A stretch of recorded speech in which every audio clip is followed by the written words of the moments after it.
Bless you. Thank you. We're good, Mayor. Thank you. This meeting will be held in accordance with the governor's new executive order N-2920 issued on March 17th, 2020 regarding an open meeting requirement of the Ralph M. Brown Act, California Government Code Section 54950 et seq. And the Federal Americans with Disability Act in an effort to help avoid the spread of COVID-19, to maximize transparency and provide public access to the City Council meeting. The City of Riverbank regular City Council and Local Redevelopment Authority Board meetings are now in session. Today is Tuesday, August 25th, 2020. The time is 6:01 p.m. Tuesday, August 25th.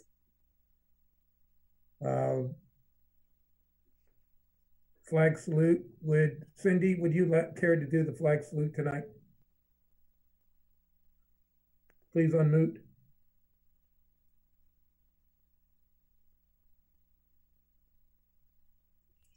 Okay. Where's the flag? Right behind me. Oh, okay. I pledge allegiance to the flag of the United States of America. Okay, I'm blanking out. And to the republic for which it stands, one nation, under God, indivisible, with liberty and justice for all. Thank you. Sorry. That's okay. Roll call, please. Council Authority Member District 2, Cindy Fossey. Here. Council Authority Member District 3, Cal Campbell.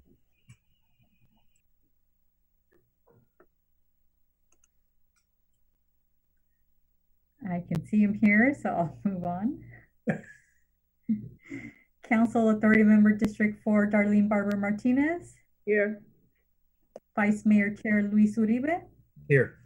Mayor Chair Richard D. O'Brien. Yes, here. Changes to the agenda. There'll be no changes. Conflict of interest. Any council authority member or staff who has a direct conflict of interest on any scheduled agenda item to be considered is to declare the conflict at this time. This is Councilmember Darlene Barber Martinez. I need to recuse myself for item 3.C and 6.6. All right, thank you. Item 1.1, recycled water, wastewater master plan status update. Thank you, Mayor, and good evening, Council. We have both Mike Riddell and Neil Caldwell from KSN Engineering on the Zoom this evening. And as you know, about a year and change ago, the city received two planning grants from the Water Board to study plant upgrades and recycled water. And we're well into that study now, and Neil's the lead principal engineer on that and has some preliminary findings for you, and then is going to illustrate what the next step is. So I will pass it to Neil, who will share his screen and step you through the presentation.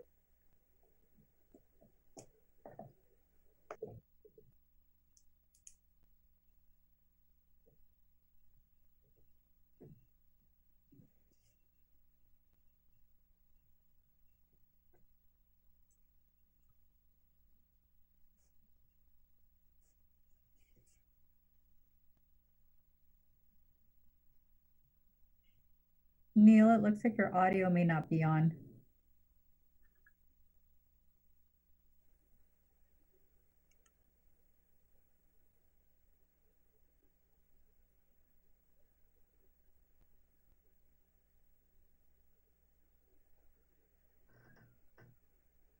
Neil, your lower left hand, you got it now. Yeah, but we can't, we still can't hear him.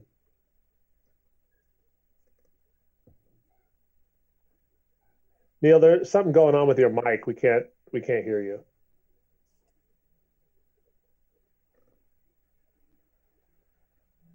And he can't hear us.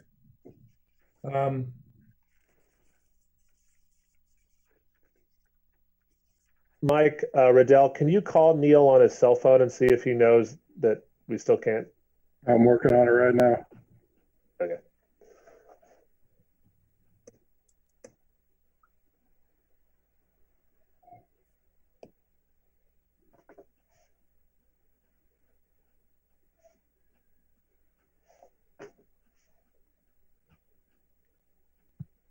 Because Norma, the alternative is that he could call in on his cell phone and have audio that way, right?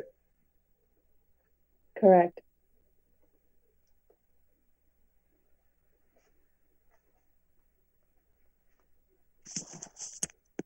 Okay, as we're waiting for him to get his audio fixed, we're going to move on and we'll come back to him once we get it satisfactory. Item 3 is a consent calendar consisting of item 3A, waive readings. Item 3B, resolution adopting a reference Fair Political Practice Commission, Title II, Division 6, California Code Section 18730 and 18730.1, the 2020 Conflict of Interest Code list of designated city positions and related economic interest disclosure categories. Item 3C, a resolution to affirm the CARES Coronavirus Relief Fund, CRF, allocation spending plan. I'd like to take items 3A and 3B first. Is there anyone wishing to pull any of those? Can you see my PowerPoint?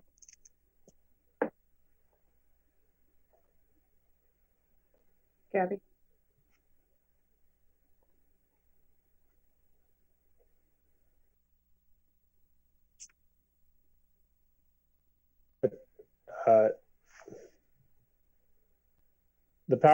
Norma, the PowerPoint isn't live, but Mayor, you could continue.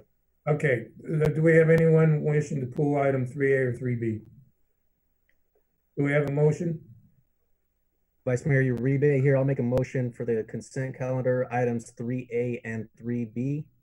This is Councilmember Barbara Martinez, and I will second that motion. All right, we have a motion to approve items 3A and 3B. Vice Mayor made the motion and Councilmember Barbara Martinez second.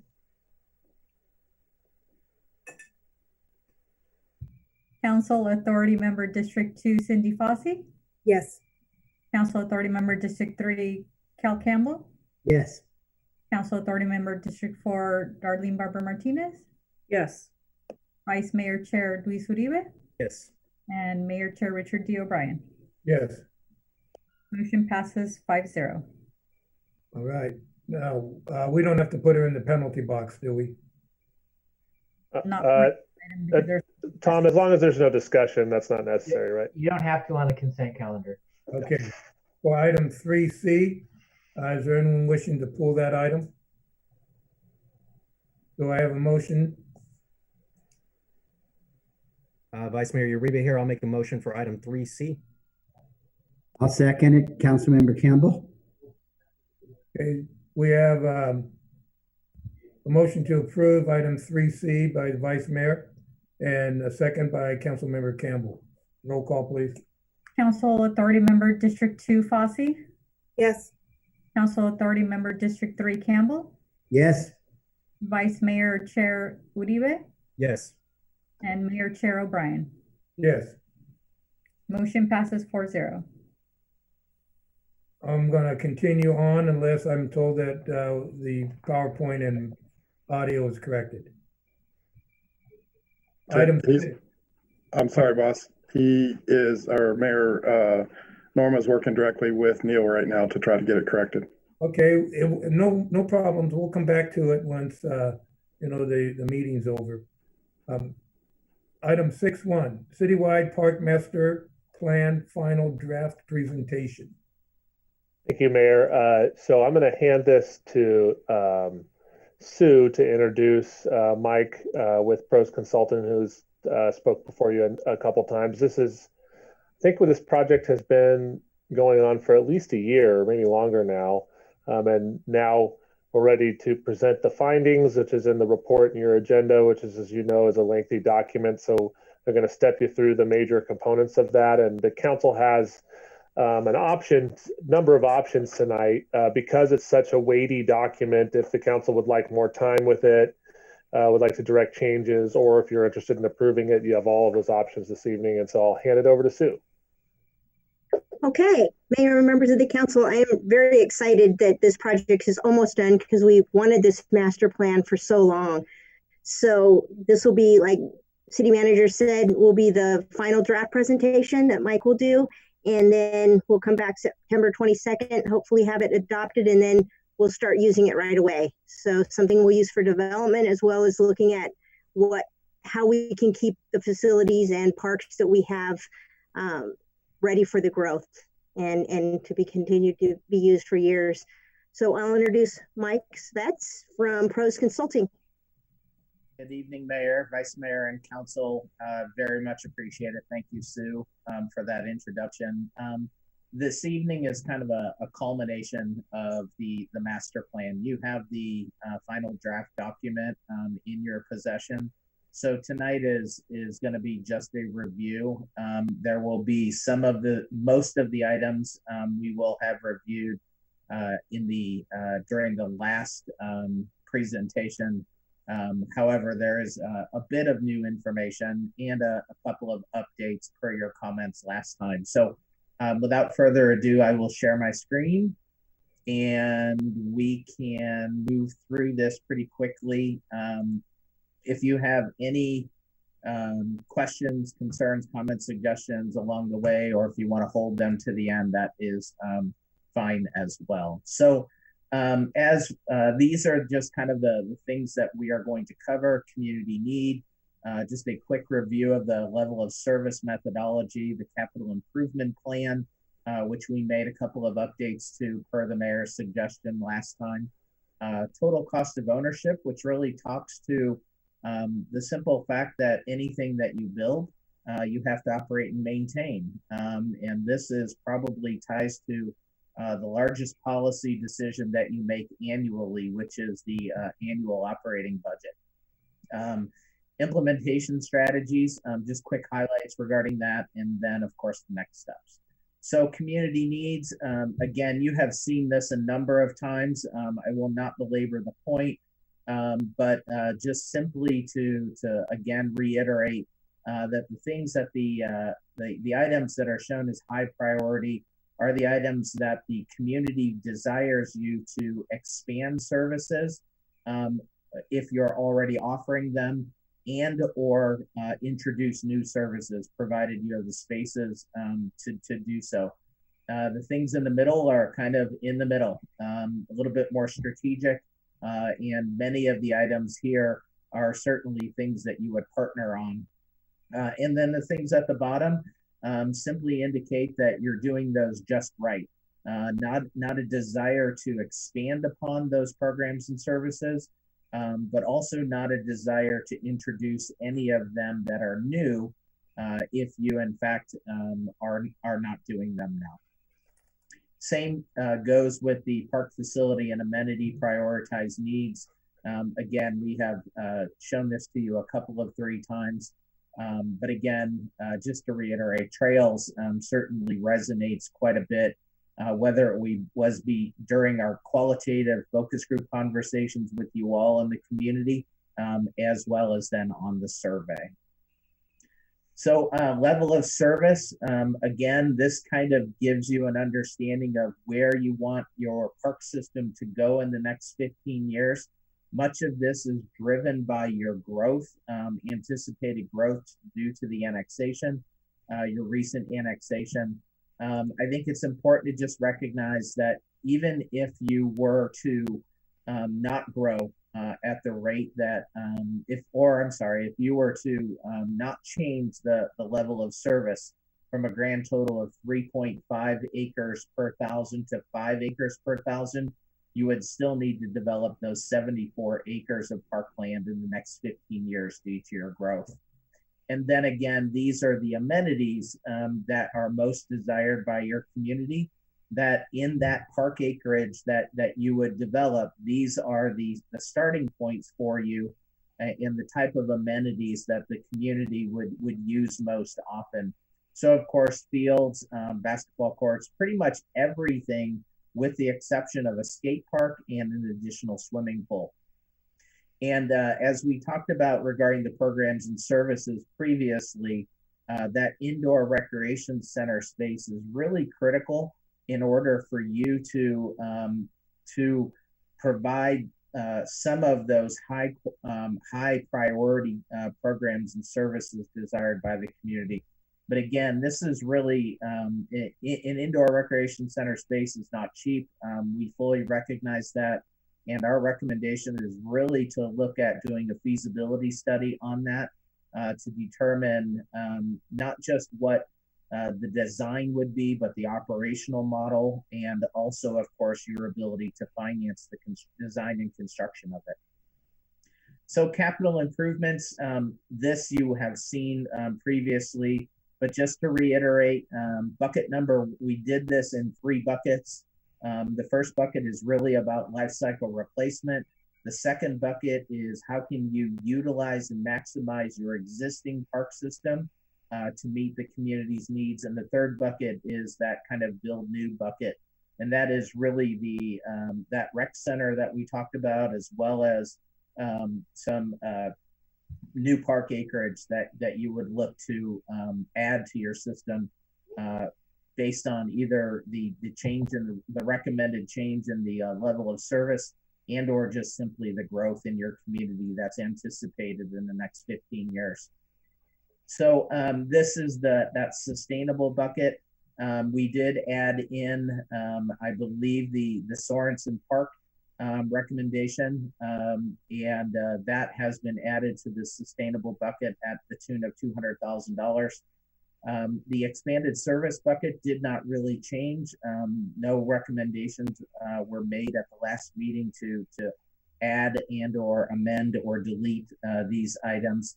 And then the third bucket, we did add in the Hetch Hetchy property, site development for trail and or dog park.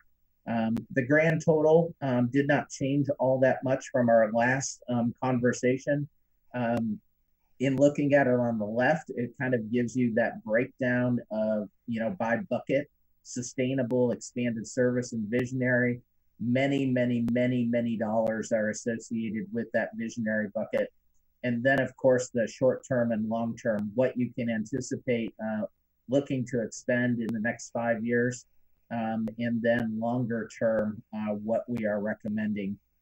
Keep in mind, though, that $9 million of that $9.6 million in the first 5 years is tied to community center park renovations, and it is anticipated, and I'm sure Sue is going to go after this once again. I know she's been at a Prop 68 grant workshop most recently, but it's anticipated that most, if not all, of that cost would be funded through the Prop 68 grant. So one of the things that we wanted to talk about is park maintenance, and this ties to the total cost of ownership. Total cost of ownership is just really simple. Anything that you build is those one-time capital improvement dollars that you expend to do that sort of construction. And improvements to your park system. The operations and maintenance, though, those dollars have to follow in order for you to sustain that capital investment.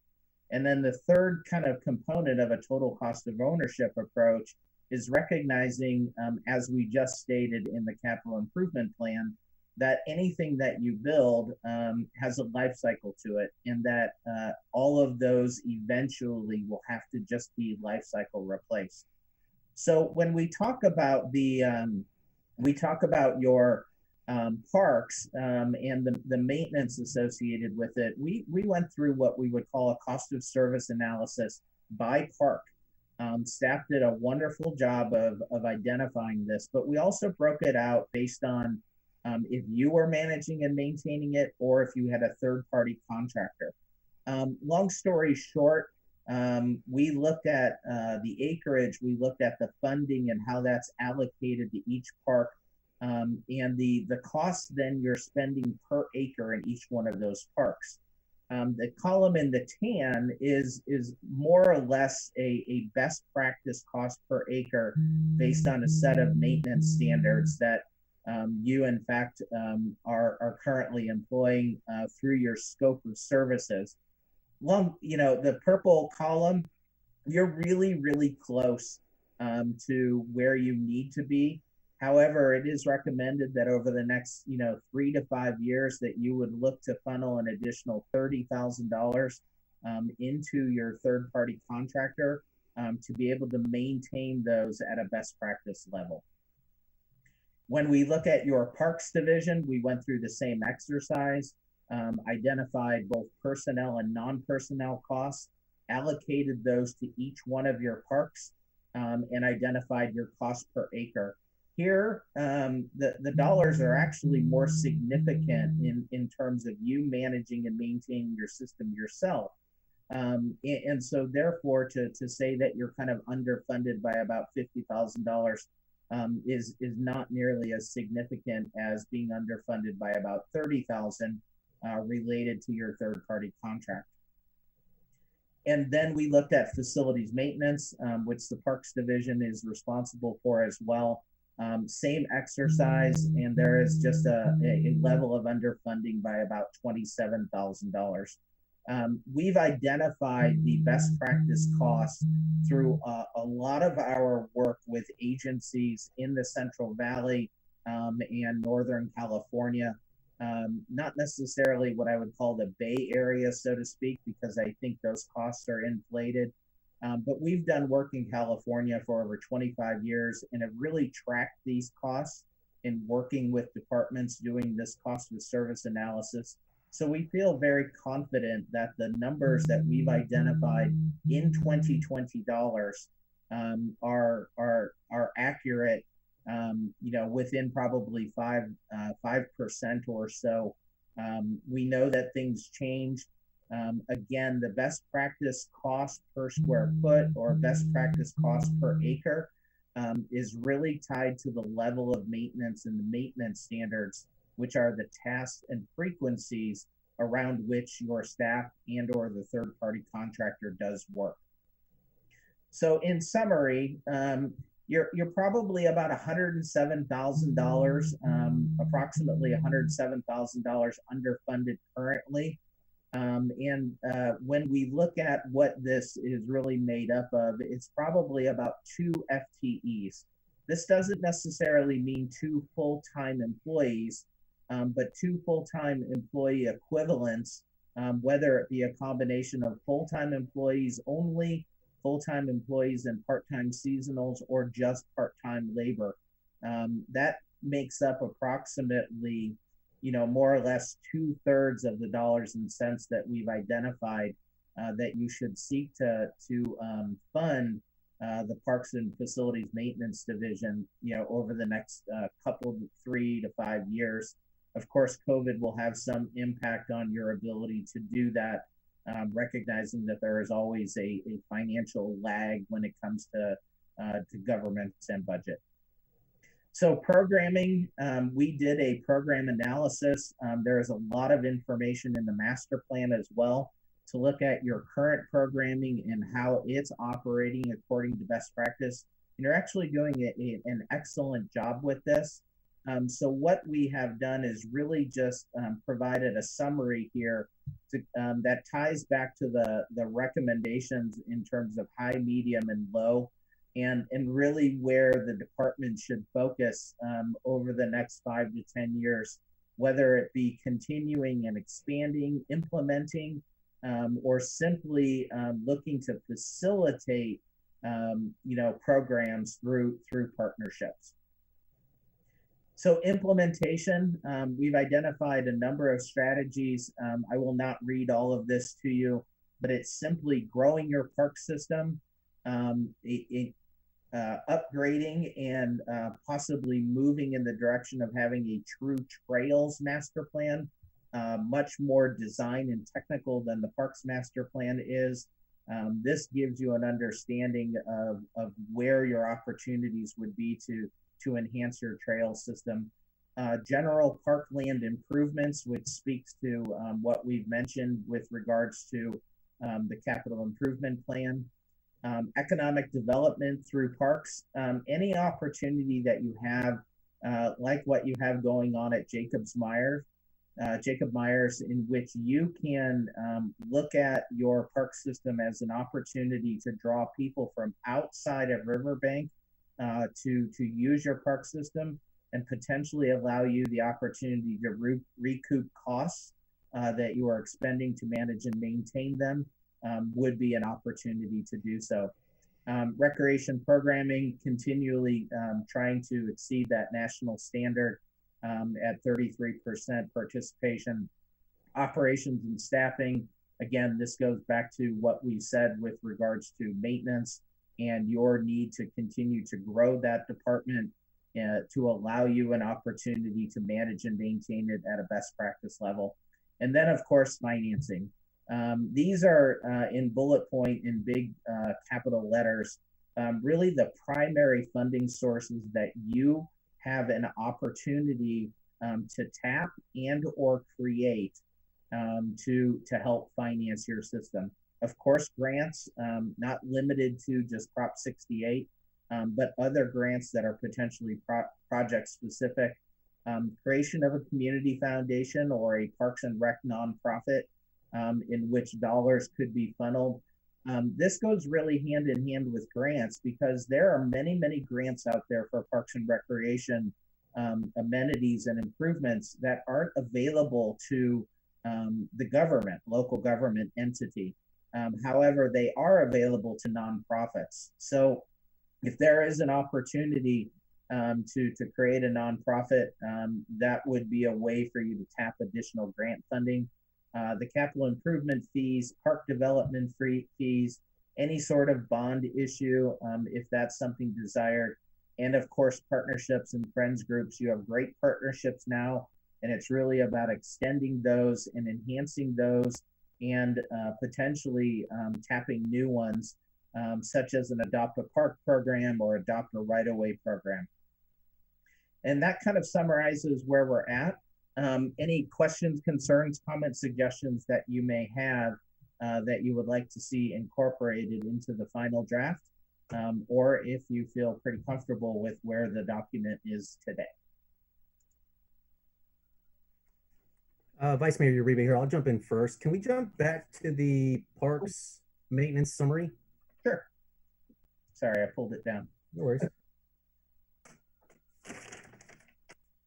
And Mike, I just want to say thank you for putting this game plan together for Sue and the Parks and Recs team.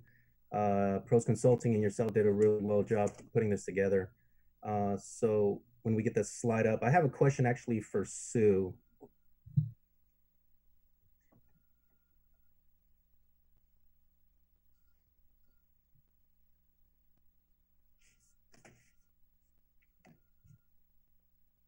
Go ahead and ask your question.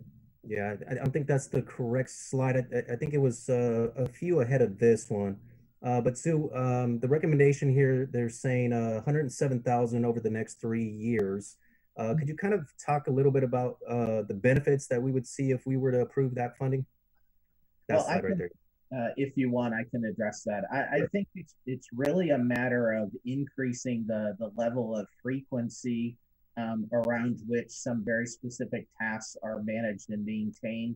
One of the components that I think is a little bit lacking is really a true work plan that everybody is held to. And what I mean by that is when we talk about park maintenance, it's really in many cases, it's about asset management. And really having a true understanding of incorporating the tasks that are currently being done, but adding to them in terms of number one, additional tasks, or that task being done more frequently. What this in turn will do is it will give you the opportunity to extend the life cycle of your assets in your park system, either to meet the anticipated life cycle. For example, a playground should last 15 years, or possibly overshoot that, which allows you an opportunity to not have to reinvest and replace that playground, within that 15 years, maybe 16, 17, 18 years.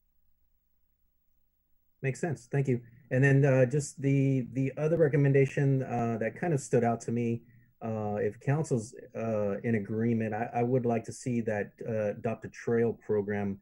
If we can bring back a concept from city staff, I would like to see a little bit more on that. Thank you.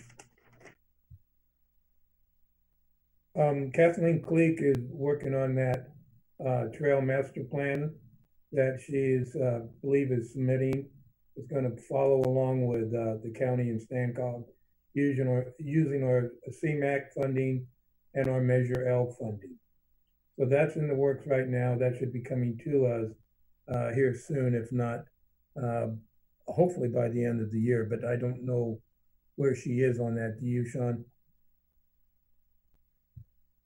Yeah, I think we are still tracking towards the end of the year. They've done a bit of work on the development. One of the things that's been slowed a little because of COVID was there was a lot of sort of community meetings that we wanted to get out and do that are a little more challenging now, but we're working, there's ways around that. So I would say that we still are on track for this year.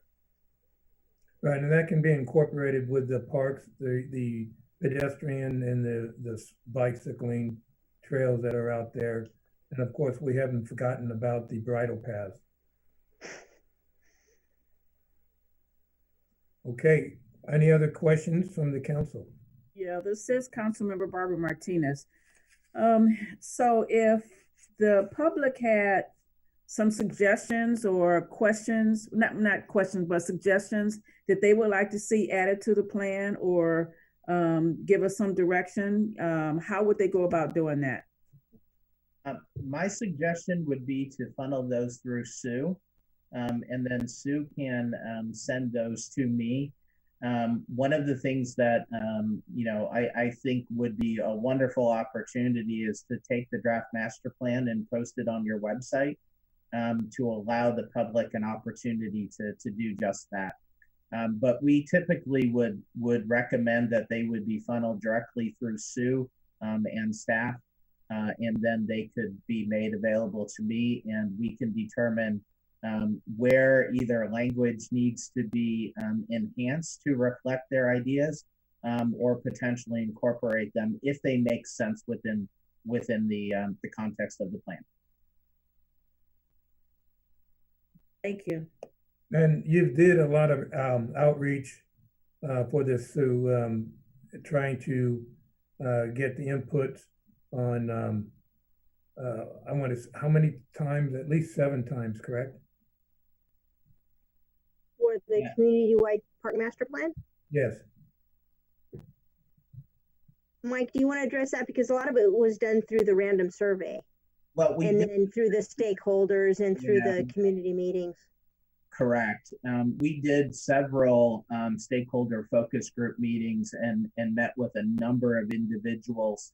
They really helped to frame the key themes that you see in the the community engagement chapter of the plan. Those then in turn help to shape the questions and the choices that were made available via the statistically valid survey. I think the other thing that we've really tried to do simply by presenting to you in a public forum is give the public an opportunity to digest the plan along the way and provide any comments as you all have done as well.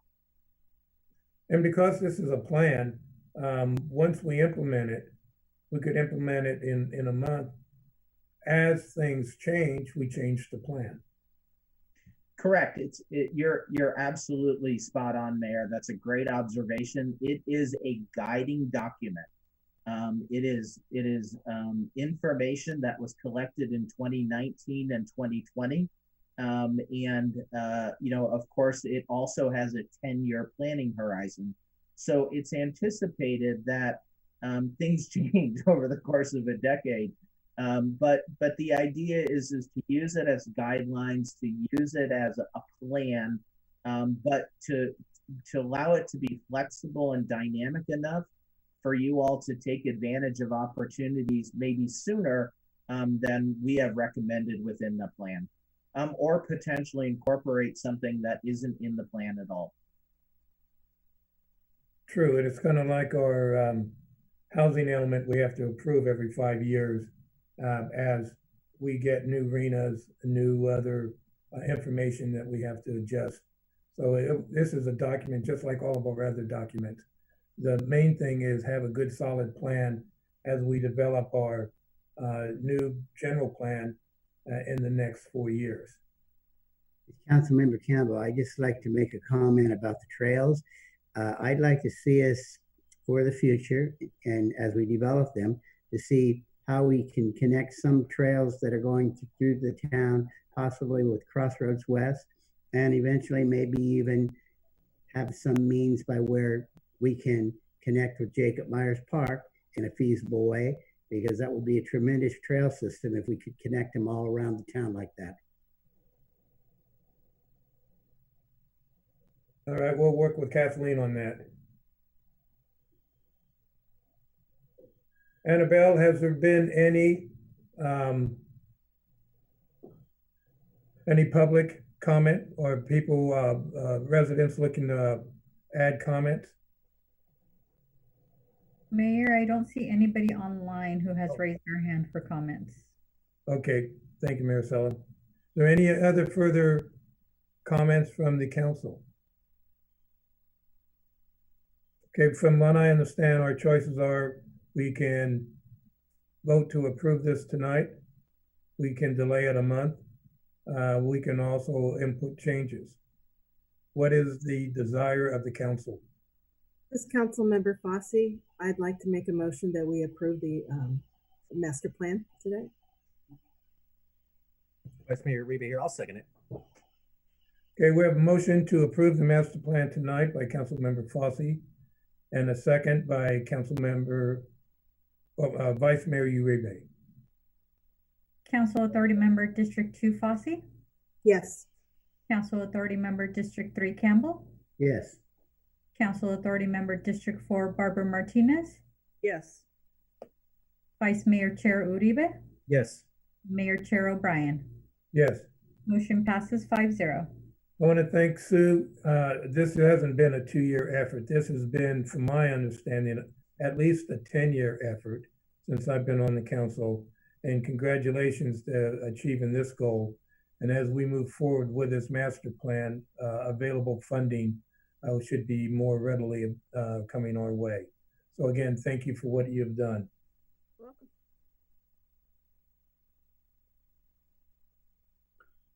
So how are we on item 1.1? Mayor, Norma has told me that Neil is now on the line and can proceed with his item, the presentation. All right, Neil.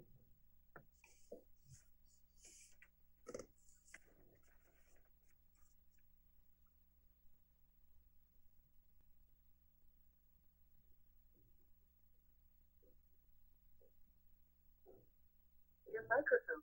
You can press star 6 to unmute.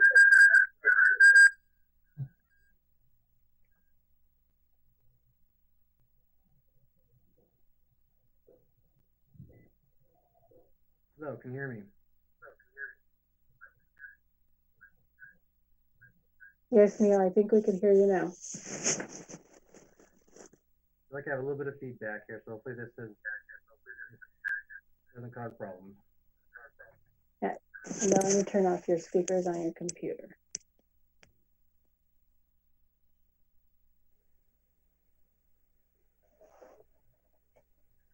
Okay, have those off.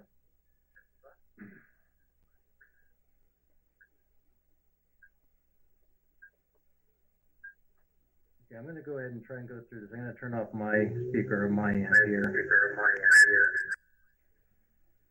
Shoot.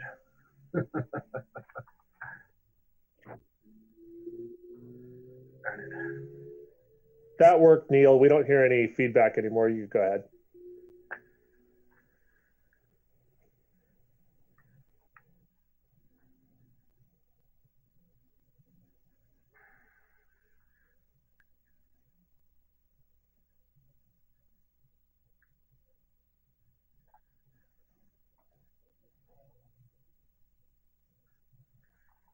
I don't think I see him on the phone anymore. All right, I think we're gonna try this again after the next presentation. Okay? Anyone disagree with that? Welcome to Zoom. Entry your meeting ID followed by pound. Mayor, I think that's a good idea. Norma, can you, so Neil's muted now. We can move on to the next item. We'll circle back. All right, thank you. We're going to move to item 6.2, authorization for Peace Officer Memorial Volunteer Project. Thank you very much, Mayor and Council. One moment, I'm going to share, well, in a second, I'm going to share a screen. Just hang with me for just a second here. While I'm working on that, we were approached, actually it was back when Chief Kiley was still chief here in Riverbank, by Joey Timpone, who is a Riverbank resident and is working towards his Eagle Scout certification. And normally Eagle Scouts will complete a public service project in their communities. It's kind of the final step, as I understand it, towards getting that. And Joey's idea was to create a plaque or a memorial listing the names and dates of officers and deputies who have died while in the service of the city of Riverbank. I'm going to take a moment to talk about the two names that are on this list because I just think it's important. And then Joey is on the phone and he can tell you a little bit about himself and his project. But the first name that will be on the plaque, if approved, is Officer Harold B. Harless, which we have a park here in town who's actually named after Officer Harless, I understand. And he died in service on October 17th of 1965. He was struck while conducting a roadblock on Patterson Road. A suspect was being pursued by CHP into town, and the suspect's vehicle struck Officer Harless's vehicle at what was estimated at the time to be over 100 miles an hour. It was believed he was killed instantly during the collision. He was survived by his wife and 5 children, and was only 42 years old at the time and had served as a police officer here in Riverbank for 7 years at the time of his death.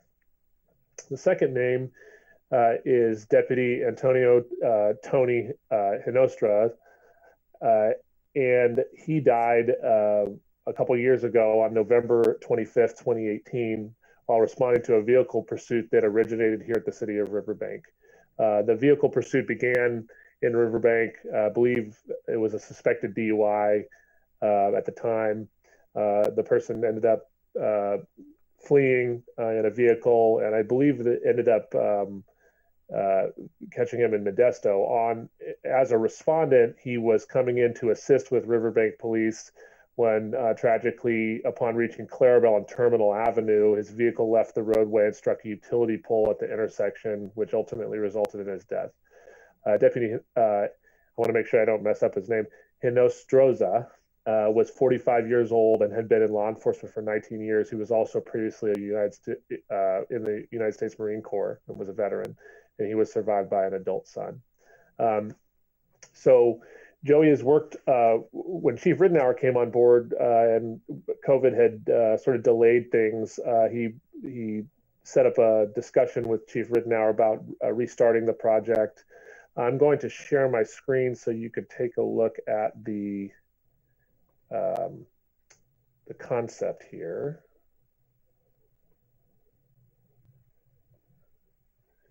Here we go.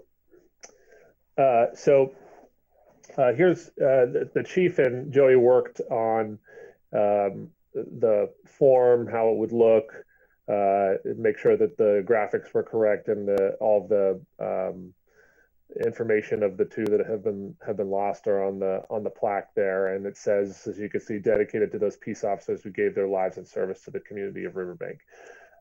So obviously we were very supportive of the project, and we were very honored that he would want to spend his time putting that together.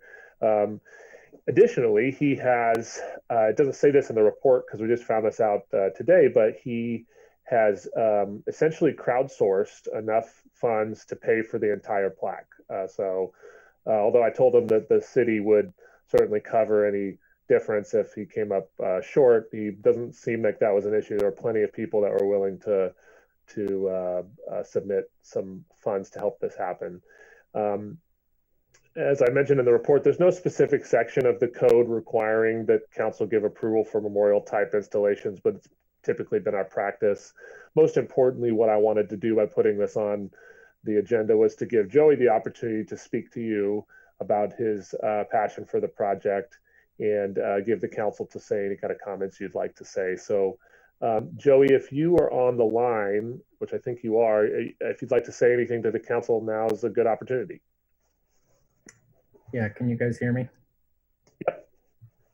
Okay, good evening, everyone. I just wanted to say thanks for having me here. I know I've met some of you, but for those of you who don't know me, my name is Joey Timponi, and I am an Eagle Scout candidate in Riverbank Troop 1100.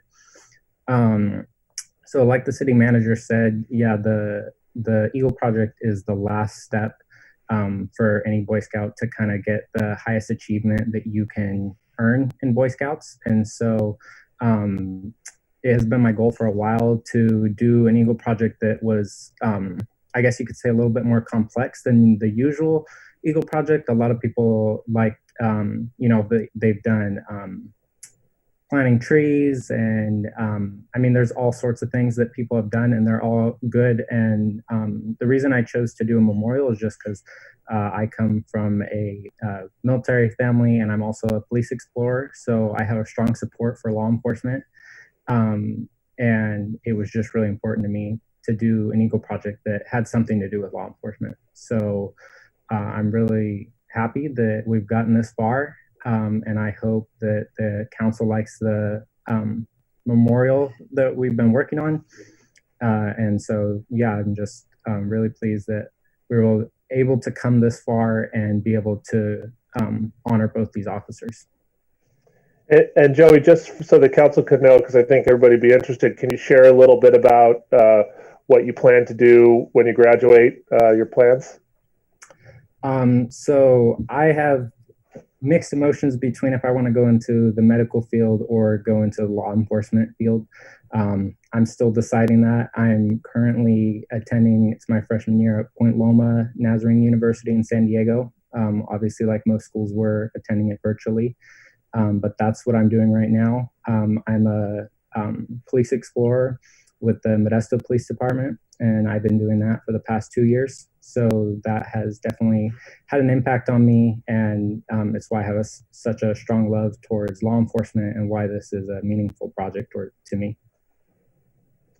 Great, thank you, Joey. And that's really our presentation, council, and Joey and I and the chief are all available should you have any questions.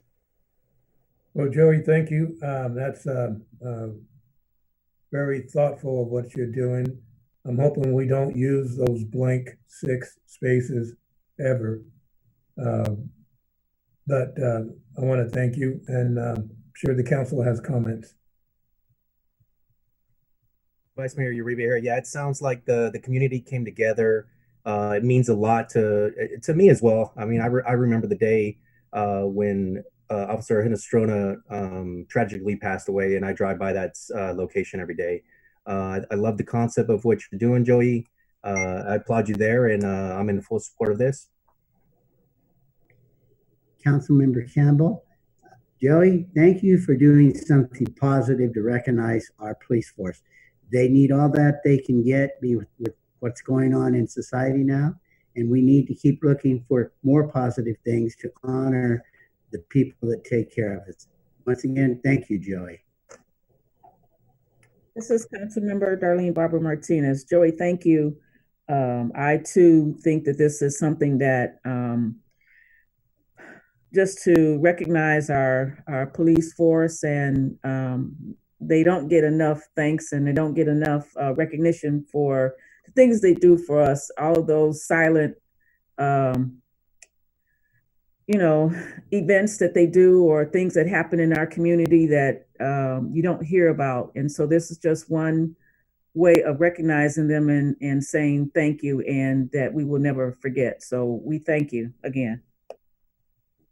Joey, this is Councilmember Cindy Fossey, and like the others, I want to thank you for taking the time to do this as your project, but also for the families. I want to thank you for doing this, for them to have a remembrance of their time and their duties when they were police officers. I appreciate it. Good job.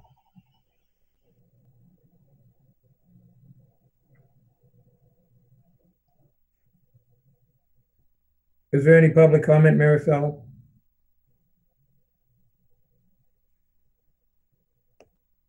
I do not see anyone raising their hands at this time.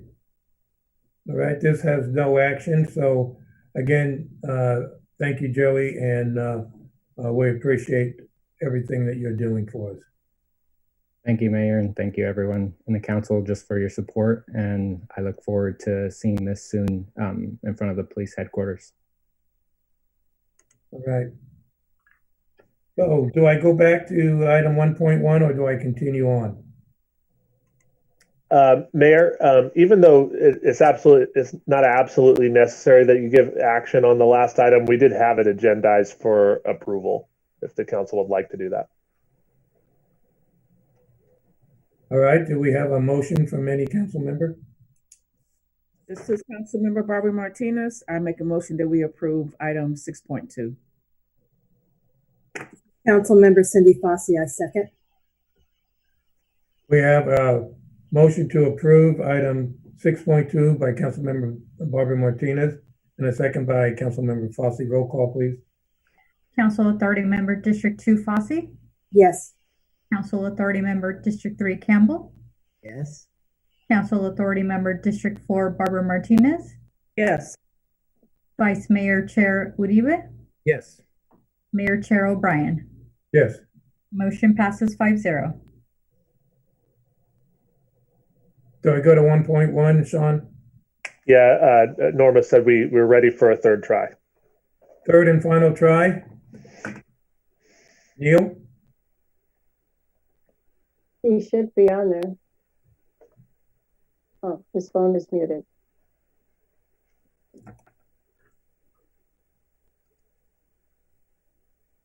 This is Neil. Can you hear me? Yes. Yep, we can hear you, Neil. You're good to go. Okay. I am glad to say, well, number one, Mayor O'Brien, members of the council, thank you for your patience here. I'm glad to say that we're having much more success with the advancement of this project than I've had trying to get connected to you this evening. So I will spend a little bit of time here to go through an update of the progress, where we are in the process, and then some next steps in terms of information coming back to the City Council for information and input. So I'll go through this slide presentation here real quick. So as a brief overview, and as City Manager Scully mentioned, this is a project that's funded by the city and through 2 grants that we received from the State Water Board through the Water Recycling Funding Program. The scope of the project involves two studies that are joined together at the hip, but ultimately we'll have 2 project reports coming out of this effort.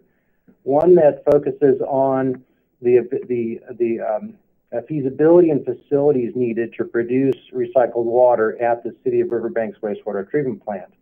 The companion part of the study to that is the evaluation of the use area, the opportunities for recycled water use in close proximity to the wastewater treatment facilities, and with the potential to partner with the South San Joaquin Irrigation District.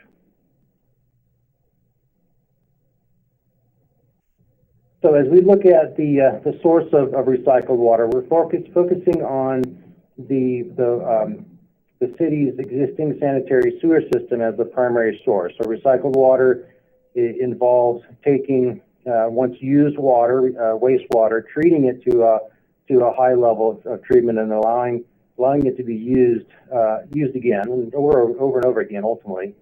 So we're as the source of recycled water, we're focusing in on the city's existing service area and then considering opportunities for growth within the city's sphere of influence and ultimately additional development within the current city limits. Our study right now focuses on a 30-year planning horizon. So we're starting off with the current city flows are about 1.6 million gallons per day is the average flow that comes to the wastewater treatment plant. And as the city grows, we're anticipating that those flows will increase. And so we've developed flow projections, what we call flows and loads, and those flows and loads account for both the wastewater flow, the water that carries the various constituents with it, and then the loads, which are those elements that are in the wastewater that make it wastewater. And so we've considered projections to the 30-year planning horizon consistent with the city's general plan, consistent with the level of development that's anticipated to occur within that time frame. And ultimately, for this initial phase of facilities, we're planning for capacity at just under 2.3 million gallons per day of flow to these facilities.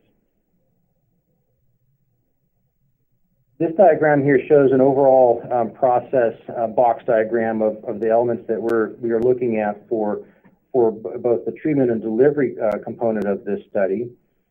So, as I mentioned, the source of wastewater comes from the city's collection system, your sanitary sewer system, come through at the existing wastewater treatment plant, your influent pump station and screening facilities, then would go into a secondary process. Right now, the city's secondary process is a series of aerated ponds.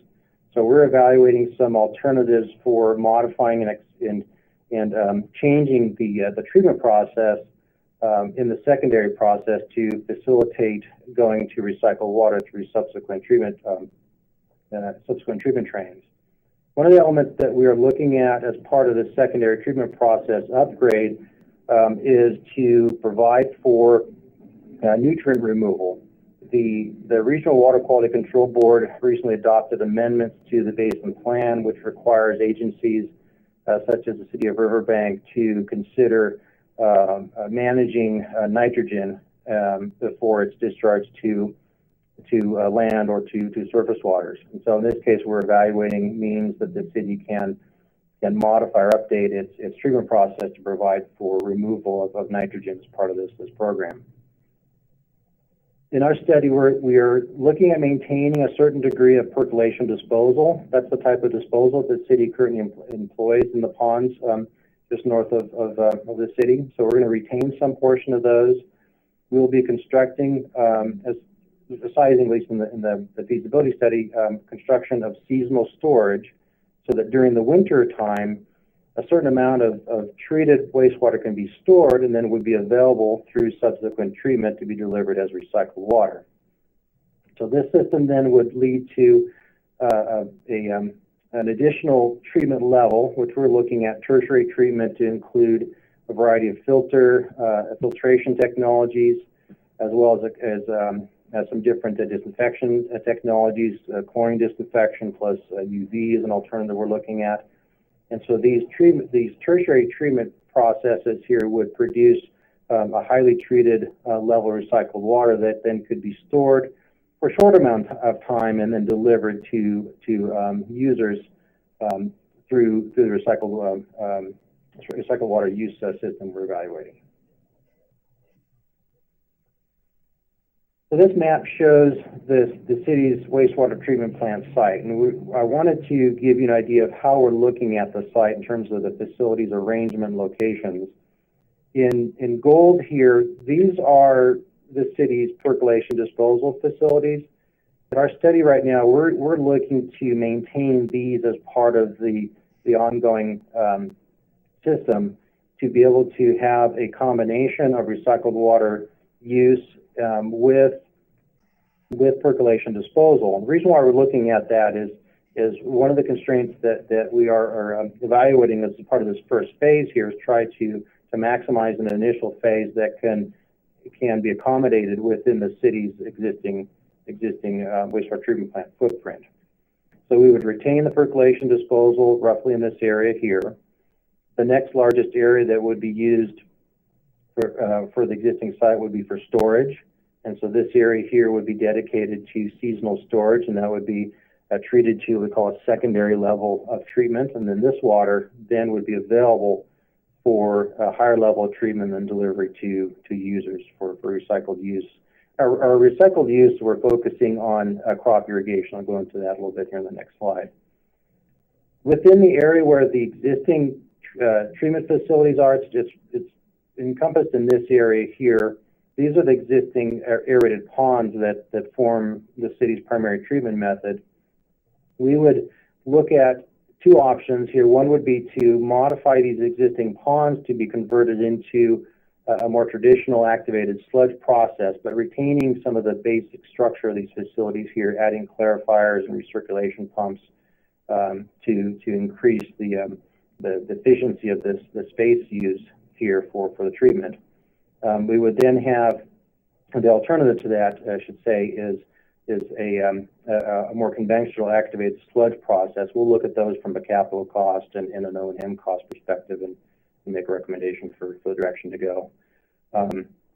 For the tertiary treatment processes, those are going to be located in this area of the site, and then we would have recycled water pumping and operational storage located in this area.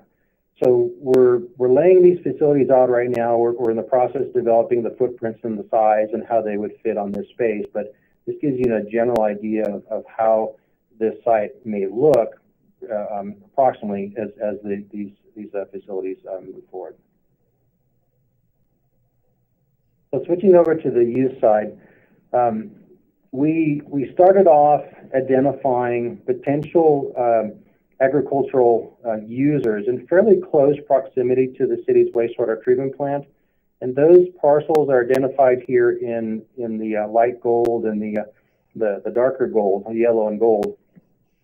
We've done direct outreach to landowners in this area, and of those that are shown here in the darker gold, those landowners and growers have shown initial interest. Some of them fairly strong interest in receiving recycled water if the city moves forward with this project. So overall, we have initial interest of about 700 acres of land of growers that would be interested in receiving recycled water. Primary crops in this area, mostly walnuts, some almonds, some corn, but the predominant crop in these, particularly in these gold areas here, is walnuts. We are also working very closely with the South San Joaquin Irrigation District, and as we talk to them, we look at the areas that they have as part of their agricultural irrigation water service area, and they're shown in green here. This is one of the areas that this program could expand into through partnership with SSJID particularly. And so this opens up another 2,000 plus acres of potential area for recycled water use.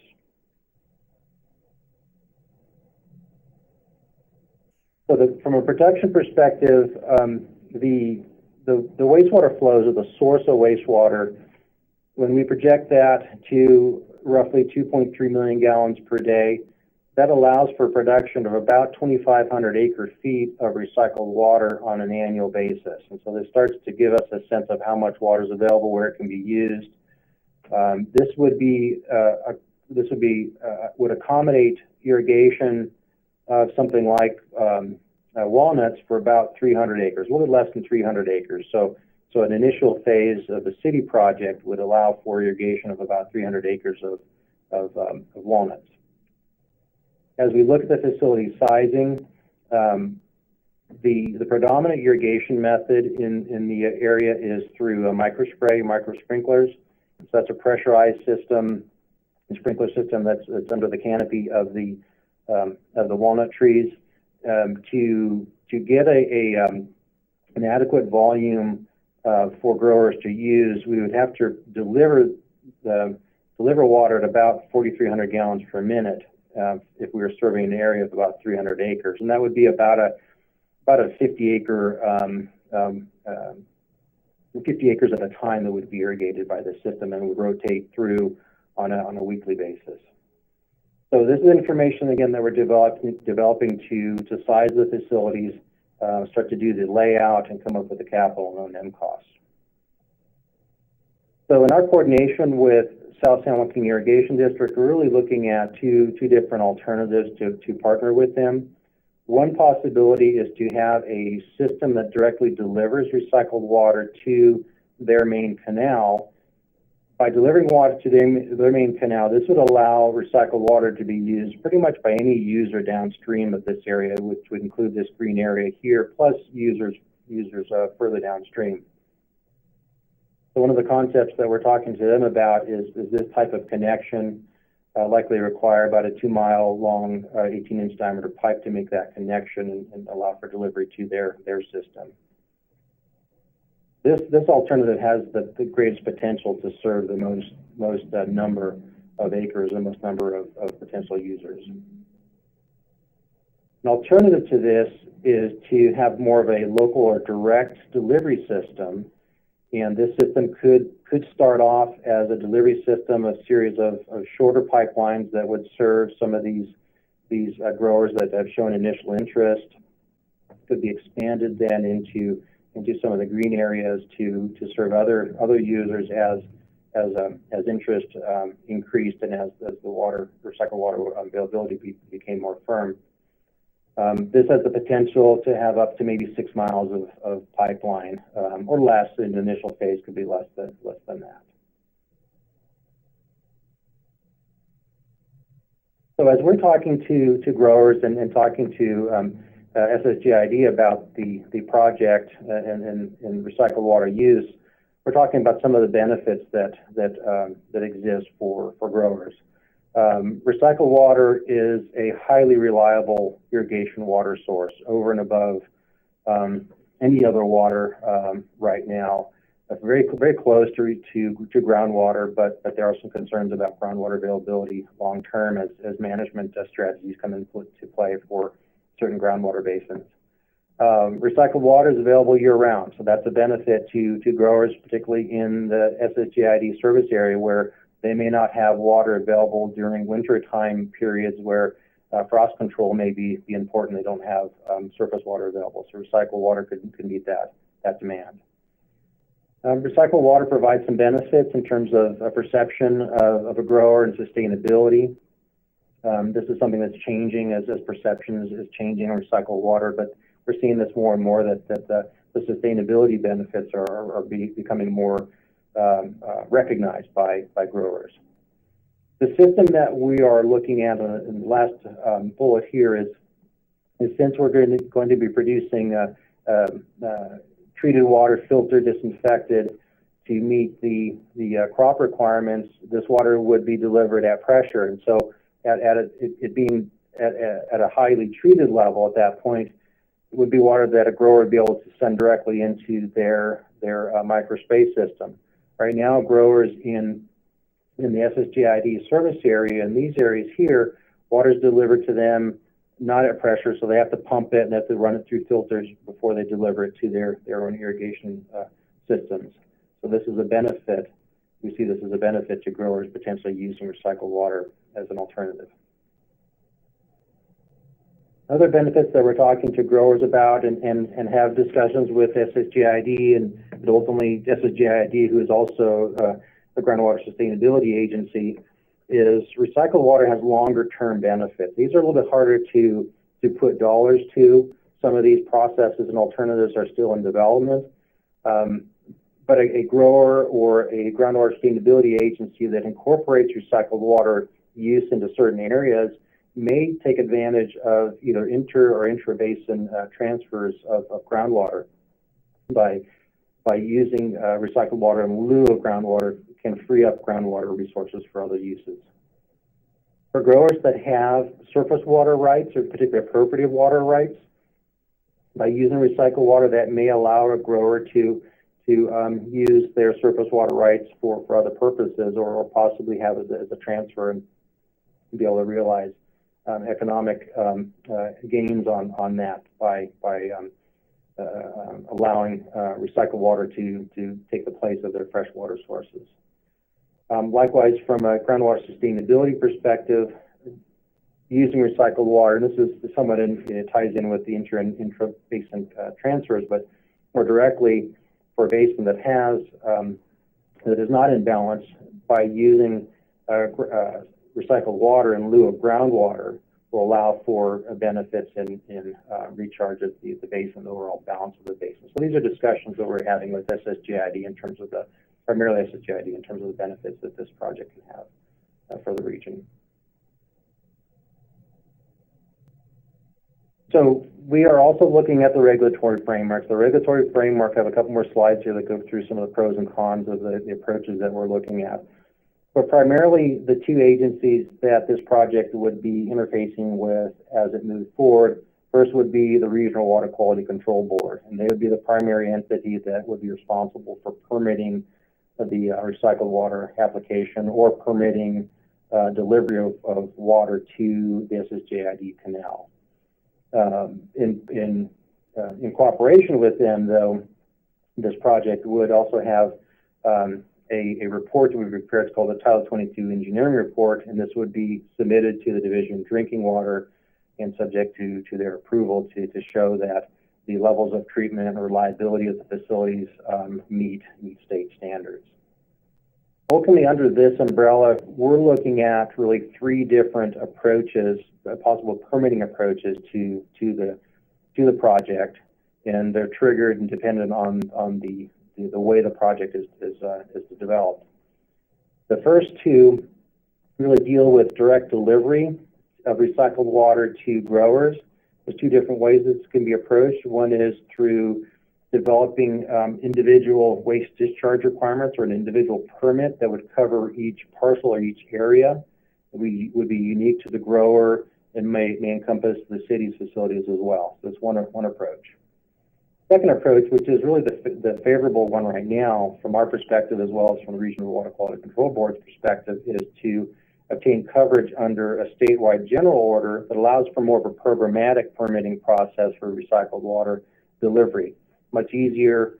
It's a process that allows users to come in and go out, and it would be something that either the city or a new entity that were formed would ultimately be the permit holder, and then have essentially sub-permittees under this, which would be the growers of the use areas.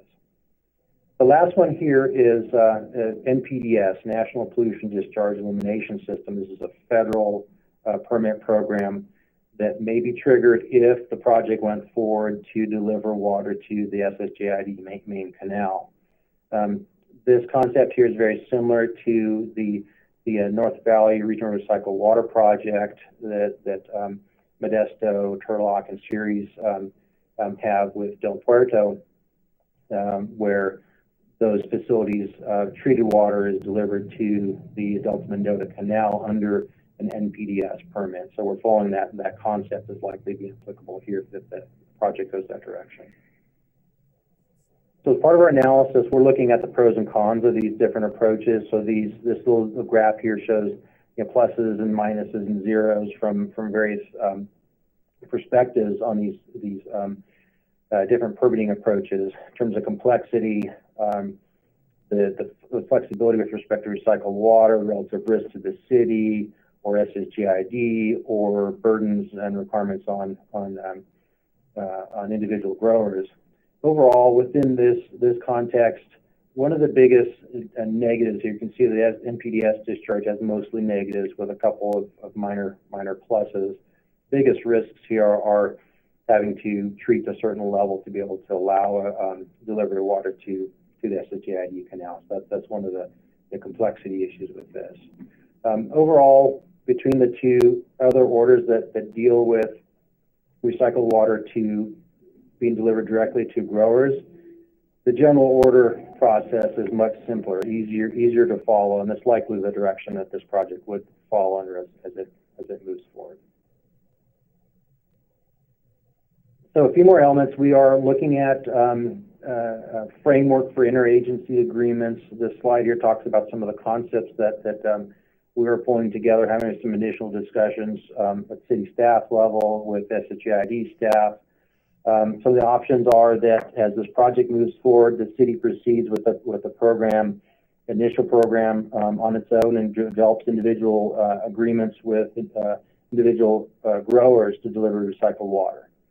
Second option would be for there to be some form of coordination between SSGID and the city.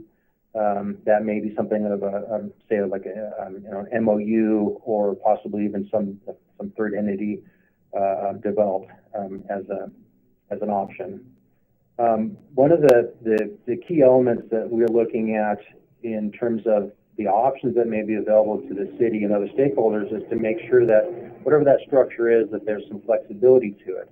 Right now, this project focuses on recycled water produced by the city of Riverbank, but we're also looking at the ability of this as being a kind of a model or a regional hub that a future coordination with the city of Escalon or even possibly the city of Oakdale could allow this to expand into more of a regional system. So whatever that's the structure of that agreement, it's a benefit to have flexibility with it. I'm going to go through a couple of slides here talking about costs and possible fee structures. Right now, we don't have our capital costs developed quite yet. We're going to have those ready fairly soon, and you'll be seeing those here in October. But we are, as part of the study, we're looking at those capital costs, looking at those operation and maintenance costs. We are developing options and alternatives for ways for both of those types of costs to be covered through a variety of sources. Based on previous information that I presented to the City Council in 2017, our initial numbers we're looking at our tertiary recycled water production was probably about a $15 million project. Again, we're going to be updating that to give you a sense of about how big that set of facilities capital costs may be. We're anticipating at this point, again, we'll be revising these numbers, but we're anticipating that operating costs may be on the order of $1 to maybe close to $2 million per year for the production of recycled water, including treatment, chemicals, pumping, maintenance, etc. It gives you a sense of the rough numbers. Again, we'll be updating these as the project study moves forward. So some of the characteristics that we're looking at in terms of how facilities costs will be covered, capital costs considerations, and these are some concepts in terms of how these facilities costs may be covered. It's possible that a portion of facilities costs may be covered by the city as part of the service of providing wastewater treatment disposal service, particularly with the increasing regulatory requirements, basin plan amendment requirements for managing nitrogen. An outcome of this study will allow the city to be in a much better position to further pursue grant funding and or low interest loans from state and federal sources to help cover and or defray some of the capital costs. And ultimately, what we'll be looking at is how much of the capital costs might be defrayed through some form of a capital charge that may be applicable to growers as a charge to provide recycled water. So all these elements here will be evaluated in terms of the market study for this project. Likewise with operation and maintenance, same concepts. There is a portion of the ongoing operation and maintenance that may be covered by the city, some portion that can be covered by fees that are collected as part of the delivery of recycled water, and with the possibility of those fees being based on the higher degree of reliability of recycled water over other sources. Just to give some context to the market that we're seeing right now, this table summarizes some of the current costs for ag water in the area, and this is mainly based on SSGID costs. So SSGID non-pressurized cost to a grower of water is about $10 per acre foot. As I mentioned, growers in this area will take that water and pressurize it and filter it and deliver it to their orchards. That increases the cost to a grower to about anywhere from $20 to almost $30 per acre foot. That would be our estimate of their cost per acre foot of water delivered for irrigation purposes. As an example, SSGID a little bit further west has what they call the Division 9 area, and that is an area that they did a project to deliver pressurized water. Their current rate for pressurized water delivered to a grower in that area is $45 per acre foot.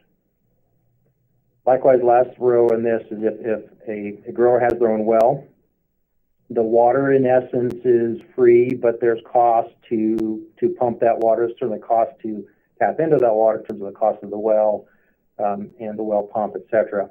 But for an individual grower that has groundwater, their cost is likely anywhere from $30 to about $50 per acre foot to take that water and deliver it to the irrigation system. So this just gives some context in terms of the kind of the market that recycled water would be compared against. Again, with some discussion of the reliability aspects of recycled water over some of these sources and the potential for other benefits that either agencies or growers may have by freeing up other freshwater sources. But to summarize where we are in the process, we're showing you some of the very successful, I feel, outreach that we've had with landowners. Coordination and cooperation with SSGID has been very good. Multiple discussions with them. We're in the process right now where we've given them some fairly specific proposals in terms of how the system might be arranged. And at a staff level at SSGID, they're looking at that and will be getting back to us possibly with a SSGID board committee being formed and discussing further those specific alternatives and options. At this point, the two studies, the production study and the use study, they're both advancing forward. We are in the process of refining our facilities alternatives and then the capital and O&M costs for both of those. As the project proceeds, we'll be preparing environmental checklists for both so that the city can have a sense of what the environmental requirements may be as the project moves forward. Under item C in the 1C in the production study, which is the same for the use study, we're looking very closely at the implementation and financial plan elements, and that'll be an element that we will really dive deep into after we've presented some of the facilities alternatives to the city council for input as well. Once we go through those elements, we'll be preparing the reports in draft form, getting those in front of the city council for review and input, and then ultimately we'll prepare the final report, which will be delivered obviously to the city, but then also to the state water board as required by the grant funding. So our schedule at this point, we will be coming back likely at your October 27th meeting. We will be prepared to present more detail in terms of the facilities alternatives, the treatment alternatives, the capital costs, and some of the preliminary O&M costs associated with those alternatives. We'll have a recommendation in which direction we think the system should go, but there'll be an opportunity for us to present that information, get the council's input as we then proceed with the rest of the study. Overall, the schedule is to have a complete set of reports. This will be two companion reports. Our schedule is to have a complete presentation to the city council in February. I believe that'd be your February 9th city council meeting, and then through some input and finalization of the reports at this point as well. After February, we'll have some review by the state water board. Our plan is to have this documentation, these reports prepared by April of 2021. So that concludes my presentation. If there's any questions, I would be happy to answer them. I have a couple of questions. SSJID, have you had any conversations with them about splitting the costs of the construction to do a pipeline to them? Are they in need of water, that this is a benefit to them? The discussions so far have been at a fairly high level concept. Some of these cost sharing concepts we've shared with them in recognizing that there are facilities costs. SSGID, from their perspective, this is the kind of the message I've been getting from them from the various meetings and discussions we've had, is that they don't have a need for water. SSGID feels very confident in their surface water availability. there's an interest to diversify their water portfolio. And so we've had good discussions with them from that perspective, but not at a level where, unlike some of the users in the southern part of the valley where they're very limited, SSGID has not had the degree of curtailment that growers or districts on the Delta Mendota Canal have had, for example. So it's a bit of a different discussion with them so far. So based on what just Riverbank can send to the farmers, can you give me kind of okay, so you're saying 15 million to build, 1.8 million per year to maintain. What do you anticipate minimum revenues coming in to offset those costs? Yeah, so the cost of recycled water is much higher than these costs. Right. Order of magnitude higher. So the payback is going to be longer than 30 years. Likely, unless some benefits can be reached, and I'm not real hopeful that we're able to be very successful in terms of capturing all of the costs for recycled water production and delivery, but maybe some portion of it through reliability, and if we have some users and growers that are able to realize some other benefits by using recycled water in lieu of fresh water. So our best option is if we can get grants to pay this to bring that cost down. Exactly, and I see, for example, the project that the Sacramento Regional SAN is doing right now. Part of the success of that moving forward was their ability to get a substantial amount of grant funding for it to move forward. So that really makes a big difference in terms of the feasibility ultimately of projects like this. And what's the money funding availability with the state? Is there still money left for that? There's limited money. I know the SAC regional SAN project, I believe, was funded quite a bit of funding from federal sources. That would be a likely source for this project here to pursue is some of the federal sources to try and defray a good portion of the capital costs. All right, thank you. On that, US EPA Water has some money that they would like to utilize, and as we come out of this COVID, there's going to be a big push for capital programs to be developed, and as we get closer to being able to be shovel ready, more funding will be coming together, not only for it being a water project, but it's also being an economic incentive. But the real reason why this program is being pushed is the state of California and their new direction in water. The state is looking at taxing everybody for a water meter. If you have a 1-inch, 4-inch, you get taxed on a monthly basis on that. Any water that you use, they want to take and charge you for it. Minimal, but it's still going to be significant. And these are for Kern County and in other areas where water quality is so poor.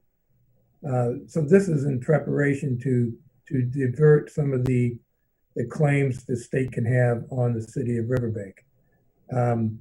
If we're pumping groundwater, California is going to say you owe us money for it. But if we're saying we're putting it back into the system, we're going to be getting credits for it.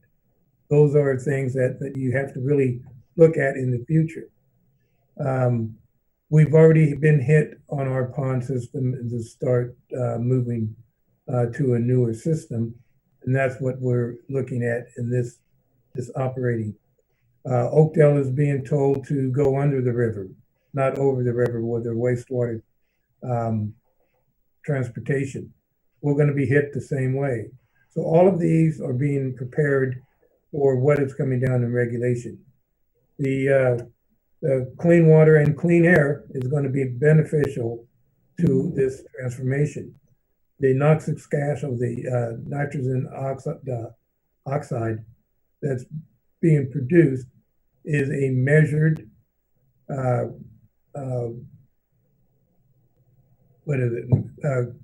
CARB is measuring those with the expectation to continue lowering them.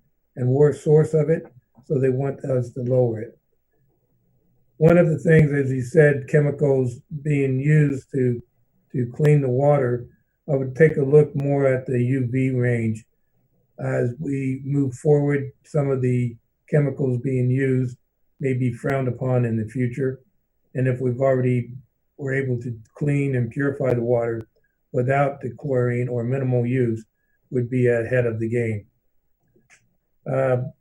Escalon is at really is in trouble with the wastewater treatment plant that they have. And they would be, I talked with them, they're willing to look into it. And so some of those shared costs down the way could be absorbed through their grant funding as well as Oakdale if they come on board. But the real thing is that any waste, any recycled water, the farmers are going to be having a guaranteed source of water, albeit it's not as great as SSJID, but they will be willing to pay, let's say, $35 per acre foot, and that would only give you about $900,000 a year towards your operation if you just use Riverbank. But if you include Escalon and Oakdale, those costs more costs will be captured. Whether we sold any water or not, it's going to be beneficial to Riverbank. But selling the water, even though it's a lot cheaper than what we're making it, is an added benefit for our operations. But Neil, I like your program, your report. It's much more exciting than what you portrayed, but it is an exciting project. Any further comments? No, just a quick one. I agree with what the mayor. I think this direction study seems to be in over the next.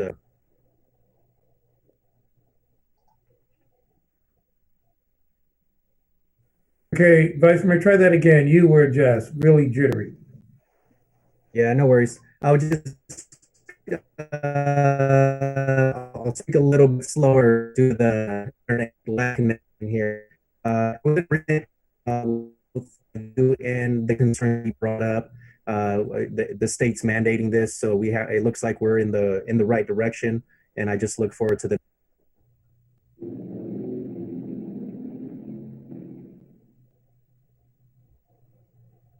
Thank you. Any further comment? Neil, thank you very much. I look forward to this coming to a conclusion so we can present this to US EPA Water and the State Water Board for further funding. Thank you, and thank you for your patience earlier. No problem.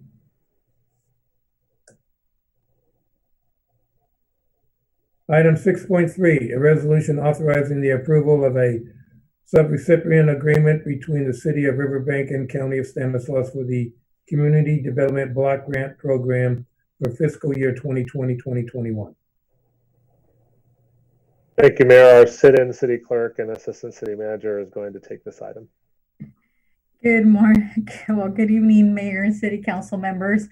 The agenda item tonight is not anything that should be new to the council. It is simply the agreement that we will be signing with Stanislaus County, who administers the urban county for our CDBG program.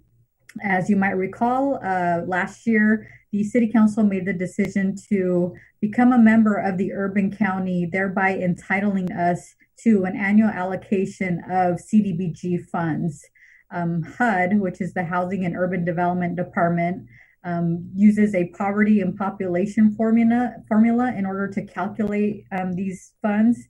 And for this upcoming fiscal year, we're going to be receiving approximately $147,000 in program funds, and an additional $13,000 in administration funds. In March, the City Council received the 5-year action plan, which set forth all of the projects that we would be hoping to be able to complete with this CDBG funding. And so for year one, which is 2020-21, the year we're currently in, we hope to use this funding in order to complete the rehabilitation of the park trail at Castleberg Park and be able to do some needed ADA improvements at both Castleberg and at Pioneer Park. This annual action plan will be brought forward to the City Council next year in order to set forth some of the projects that we have for the fiscal year 21-22. Just in anticipation of that, we're looking at using 2 years worth of funding in order to do a water line installation off of Riverside Drive. So the majority of the projects that we have that are going to be funded through CDBG will be infrastructure projects that we otherwise would not be able to do. And as a reminder, these funds can only be used in those areas that are specifically designated through the census that are very low to low moderate income areas. So I'm available for any questions you may have. Thank you. Any questions? I don't have a question, Councilmember Barbara Martinez, but I would just like for us to keep in mind as we do our ADA improvements for the designated parks that we make sure we include adaptable equipment, for instance, like swings, ramps for wheelchairs, swings with wheelchair adaptability, and also adaptable surface. So we make sure that our parks are truly inclusive for everyone. Thank you. All right, thank you. Maricela, has there been any public comment? No, there is no public comment at this time. Okay, I bring it back to the council for consideration. Vice Mayor Uribe here. I'll make a motion to approve item 6.3. Councilmember Barbara Martinez. Oh, never mind. Okay, you guys are stepping on each other. Who's second? She can have it. Go ahead, darling. Councilmember Barbara Martinez, and I second. All right, we have a motion to approve by the Vice Mayor and second by Councilmember Barbara Martinez. Roll call, please. Council Authority Member District 2 Fossey. Yes. Council Authority Member District 3 Campbell. Yes. Council Authority Member District 4 Barbara Martinez. Yes. Vice Mayor Chair Uribe. Yes. Mayor Chair O'Brien. Yes. Motion passes 5-0. Item 6.4, a resolution approving an application for funding and the execution of a grant agreement and any amendments thereto for the 2020 Community Development Block Grant Program Coronavirus Response Round 1 CDBG CB1 NOFA dated June 5, 2020. Thank you, Mayor, and Maricela will also handle this item. So Mayor, this and Council, this item is with regards to funding that is currently available due to the coronavirus. The CDBG funding is strictly restricted to being able to provide public services, public facilities, facility acquisition that is related to be able to mitigate the impacts of COVID to our residents. Because of the type of funding that this is, which is CDBG, it is restricted to those residents who are considered low to moderate income. So in looking at some of the feedback that we have received from the City Council through some of our CARES Act funding discussions, I know one of the programs that was of interest was to be able to provide some sort of rate assistance to our residents. So the program that we're proposing to be able to apply for funding for is a utility rate payment assistance program. As I mentioned, this would be restricted to members of the public who are low to moderate income. It would help them to be able to catch up on utility bills that they may otherwise not have been able to pay due to loss of a job or a reduction in hours or furloughs. What we're requesting today is your authorization to be able to apply for the grant, be able to sign any necessary documents should we be awarded. Okay, thank you very much.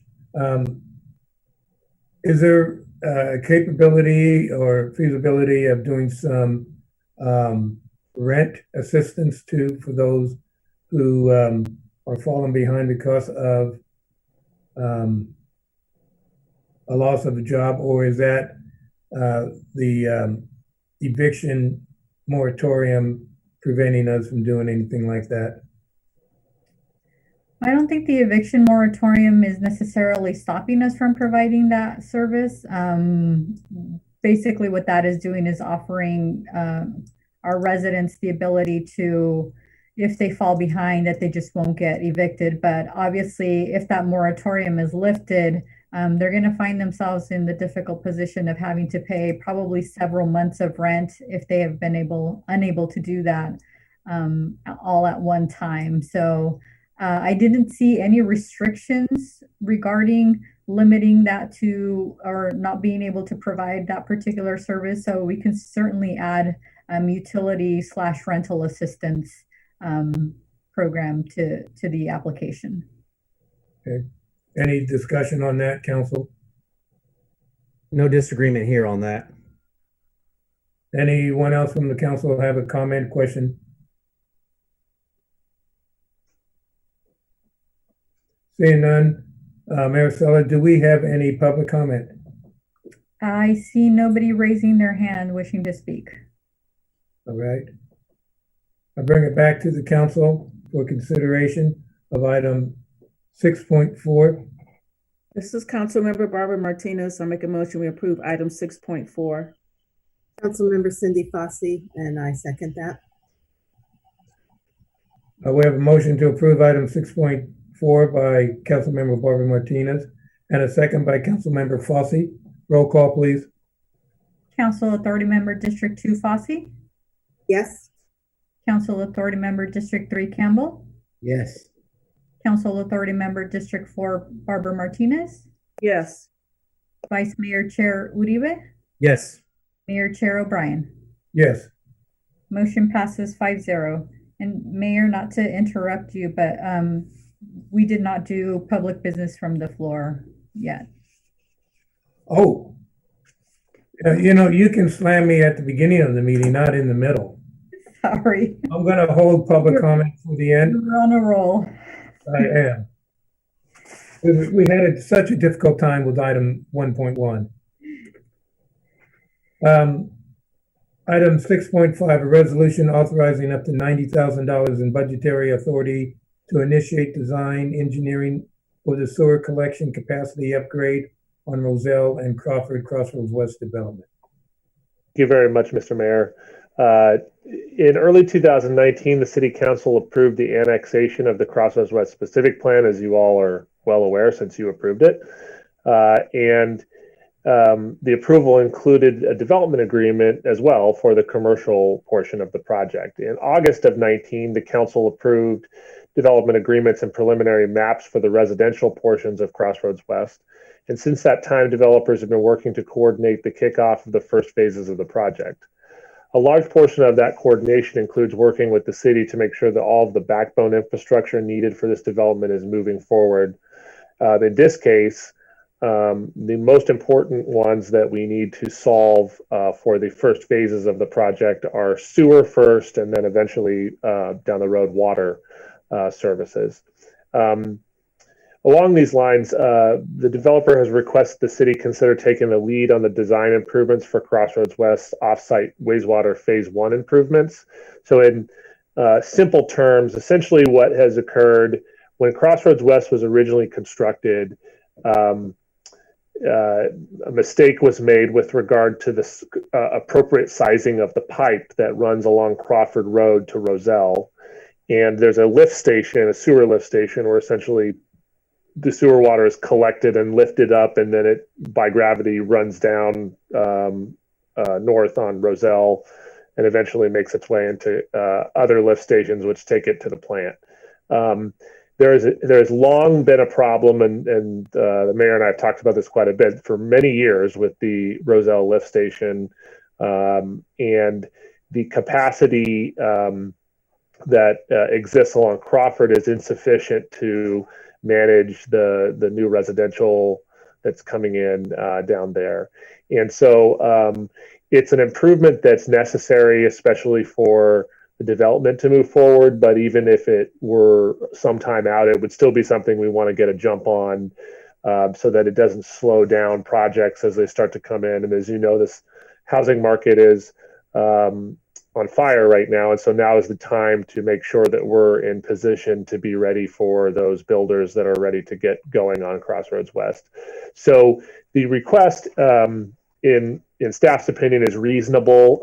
There is value in the city sort of controlling the design of the project. The project essentially would design the upgrades of that pipe along Crawford and the fixing of the lift station issue on Roselle, which would basically serve to take care of the entire Crossroads West project. So this improvement is critical. It also, like I said, potentially puts the city in a position where there is, I think it's safe to say there's some and significant interest in Crossroads West currently, and we may be able to see the project move forward more quickly if we move forward in this way. And typically it works one of two ways. When time is not an issue, developers will front some of those costs and then they're repaid or credited rather on their development fees when they build. In this case, we would front the funds, and when they build, the system development fees they pay repay the city for the cost incurred. So it's really essentially a no net difference. We've done it both ways in town, where the city has taken the lead on some projects and in others the developer has. I'm requesting approximately $90,000 in system development fees from the sewer collections account, which is it's a system development fee account, which is paid through building permits. The fund balance for that account currently is $886,458 and change. Sufficient balance exists for us to pre-fund this project, as we do have other projects going on, but it's not so significant a number that it would impact our ability to move forward with those. The reason why you do not have a specific contract to approve is that we're working per our purchasing procedures. We are obtaining 2 other quotes. We have one, and we'll be obtaining 2 others to determine the engineering firm best appropriate to design the project. We'll then enter into a contract. They'll design it, and in some conversations with the landowners, it's possible that we could design and see some construction going on before the wet season begins this year. So my recommendation is approval of that authority, and we will move forward. And if all things go well, we may be able to execute a contract for design by the end of the week. And I'll be happy to answer any questions you might have. Any questions? I want to provide a little additional background. When the lift station at Crawford Road was identified as an issue back in 2011, the solution was not to correct it, but try getting a bigger pump that was able to do a higher head pressure, and it barely worked. Prior to that, we would have some sewer backups and sewer spills. This will correct it completely, where we won't have any backups at all, and we'll be able to move forward. It should have been corrected in the year 2000 when it initially was constructed, but we didn't catch it. And one of our leaders decided to we didn't need to correct it at all. That was a person in the job that Sean is now doing. So that was additional background. We need to get it corrected, done right, and we need to ensure that as we're doing the development, even though we may be going rapid, it has to be done correctly. So, is there any further discussion? Is there any public comment? I do not see anybody raising their hand for comments. All right, bring it back to the council for consideration. Vice Mayor Uribe here. I'll make a motion. We approve item 6.5.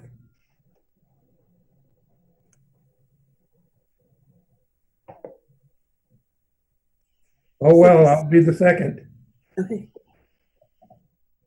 All right, we have the Vice Mayor making a motion to approve item 6.5, and I'm making the second.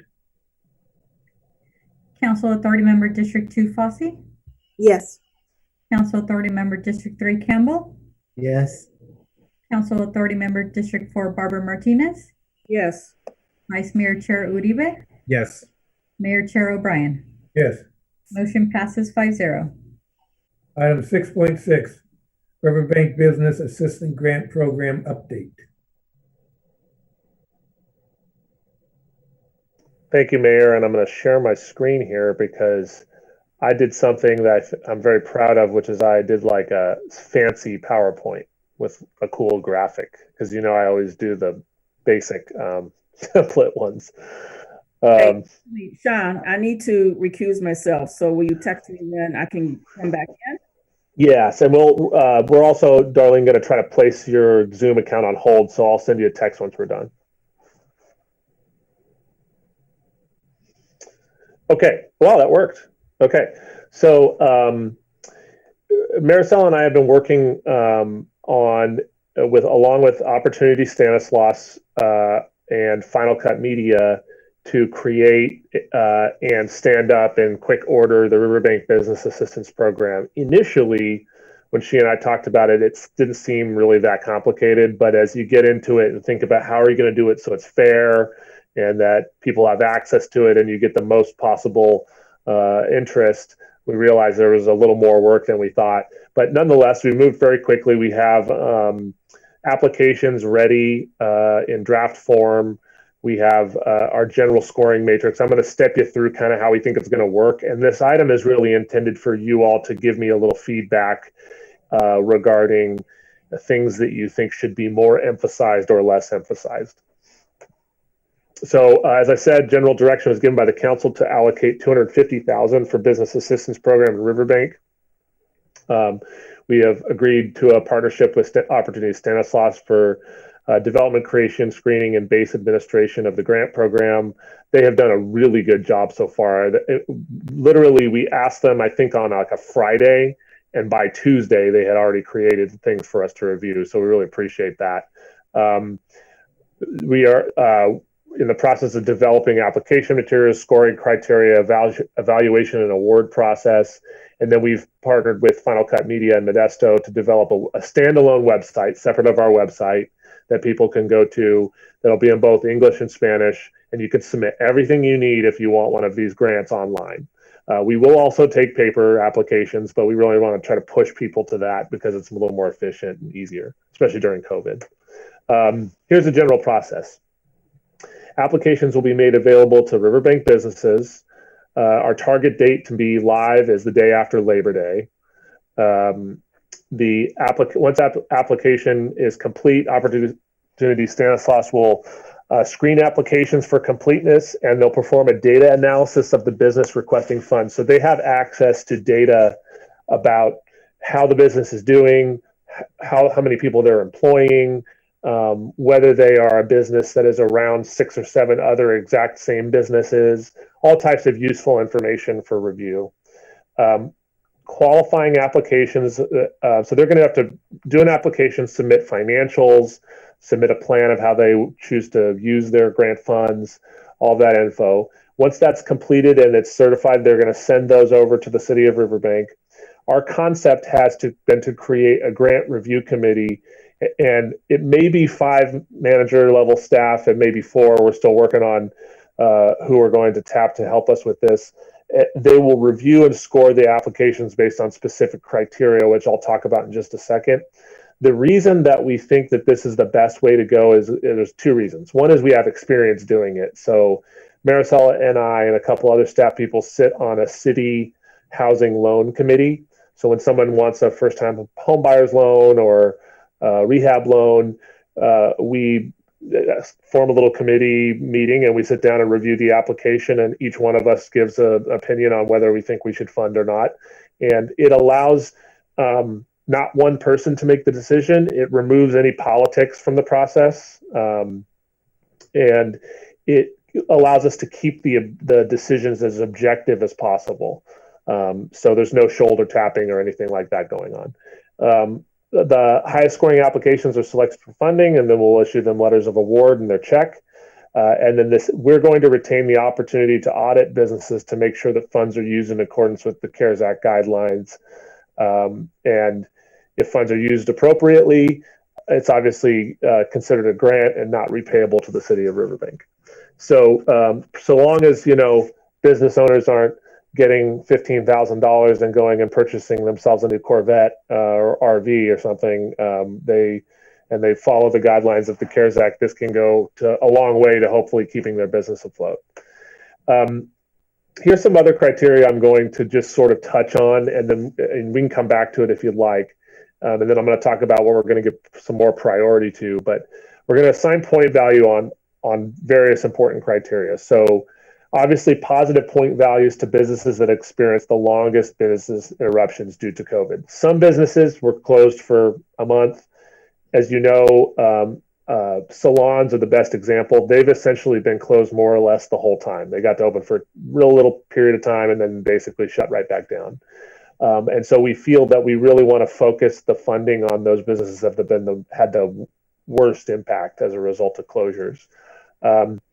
Obviously, positive point values to businesses who provide employment. That does not mean that sole proprietors cannot be funded. They can.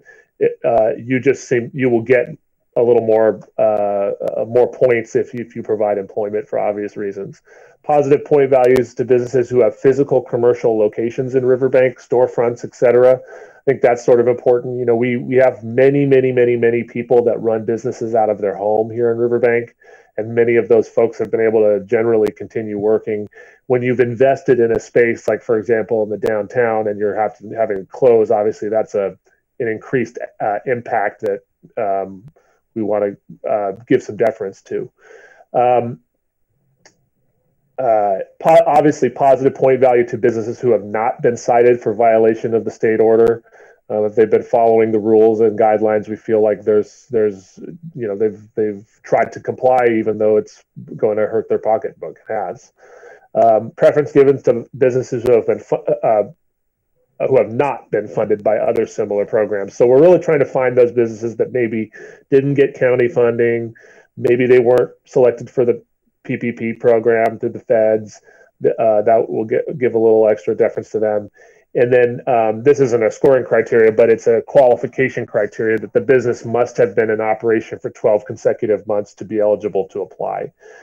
To us, it didn't really make sense that if you started your business in February and you never really got going, it's different than trying to save. For example, it's too late to save because she's closed, but an example would be Karen's florist. She'd been here forever, and so we see that a little differently. Before we get to, these are some components just for council discussion and consideration, but before we get to that, I'm going to read you some other, as we review these, I want you to sort of think about these priorities, which we've established. I don't have them on the slides, but I'll just read them quickly. Was the business more severely impacted by COVID-19 than others? So have they had to close or reduce services? Will the business use a potential grant for eligible expenses, and do they have other avenues of funding available to them? So if you have a lot of other options to be funded, we want to be taking that into consideration when we're looking at 2 equal applicants. Third is is a business viable and valuable to the city of Riverbank? So viable is an important one, and one opportunity, Stanislaus, and it's sensitive, but I don't really know any other way to say it. The question is, it probably doesn't make sense for the city to be giving out grants to businesses that are likely to fail anyway. And what we really want to be is the bridge from those businesses that probably would fail without the funding. But if they're going to fail with or without the funding, then it's not doing any good to the community.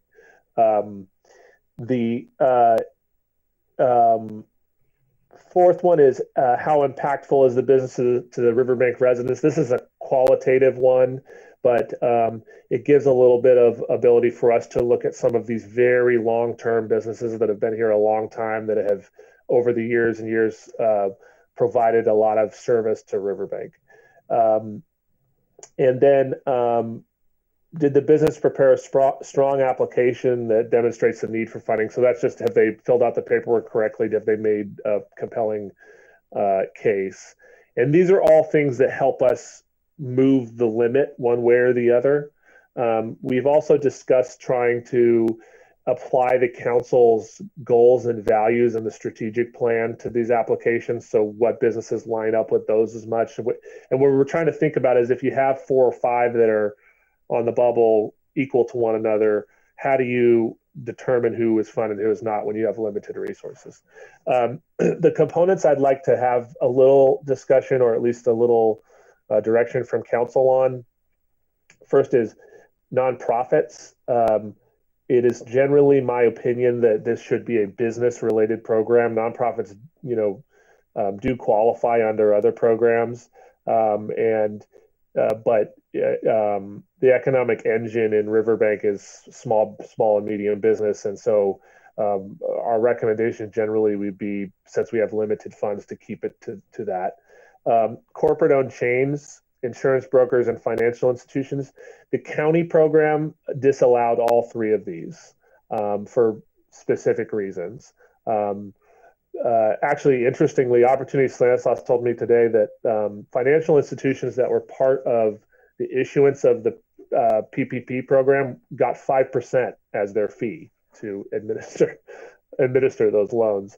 So we feel that it's important to sort of drill down a little there. Of course, the term corporate-owned chains is nebulous, because some businesses that are small businesses that are local, like, for example, La Paria probably is an example. They have 4 or 5 locations, or at least a couple, and they may be a corporation, but they're not McDonald's, right?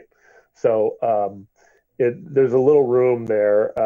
What we had kind of thought is maybe we keep corporate-owned chains out, and depending on the response, if, let's say, we still have $100,000 left at the end of the application period and granting period, we could open it up to more. Grant limits. We think that what we're going to do, as long as council's okay with it, is we're going to establish an employment range. So if you employ more people, let's say you have a business that's 30 employees, well, that's a pretty significant employment base. And so you probably should qualify up to $20,000 or $25,000.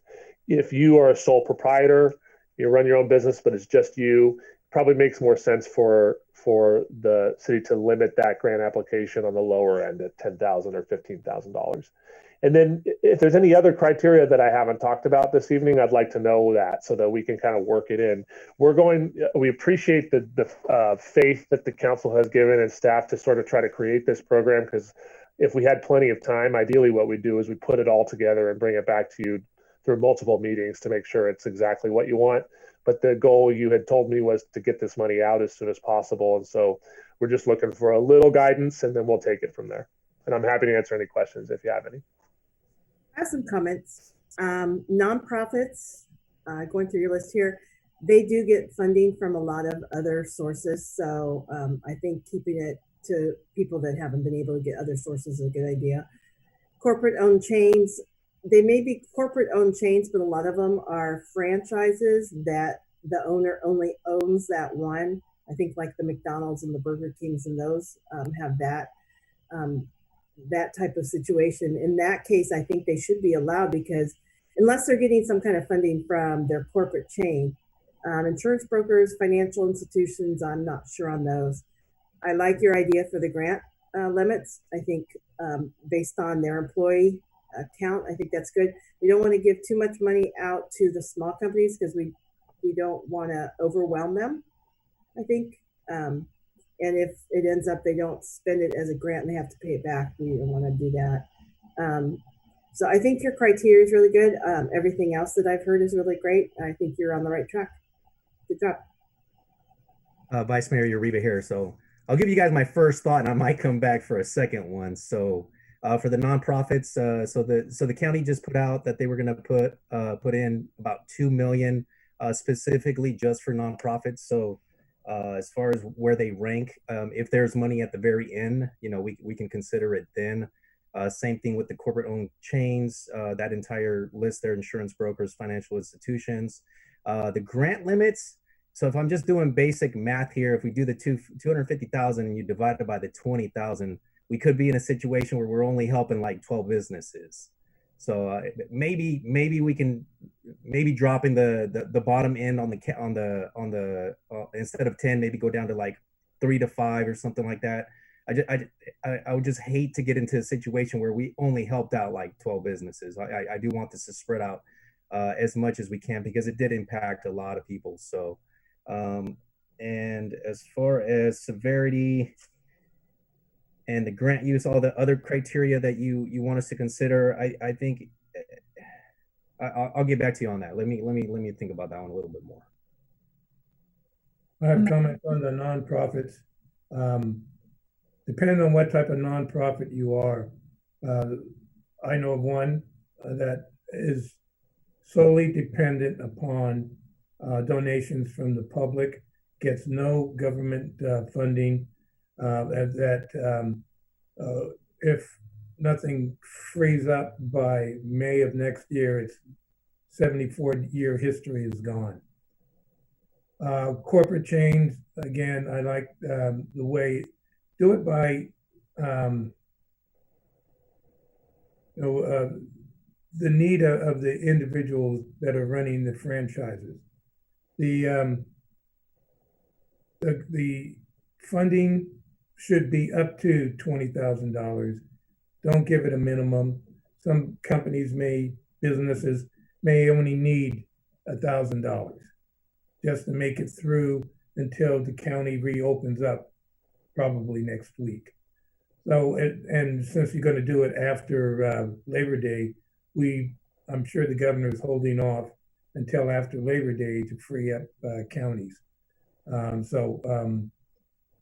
Some of those issues may go away, but don't limit to the minimum, limit the maximum. And that way you can have more flexibility and cover more businesses. Financial institution and insurance groups, they can work virtually, and they have been, and they're doing well. They're just not using the brick and mortars. That would be like trying to fund lawyers. And as we know, Tom, we don't need to. So that's my 2 cents worth. Play the nonprofits by ear. Just don't say nonprofits can have different funding sources. They have to identify what their business sources are and why they need a hand. Mayor, are they a certain type of nonprofit that they fall under?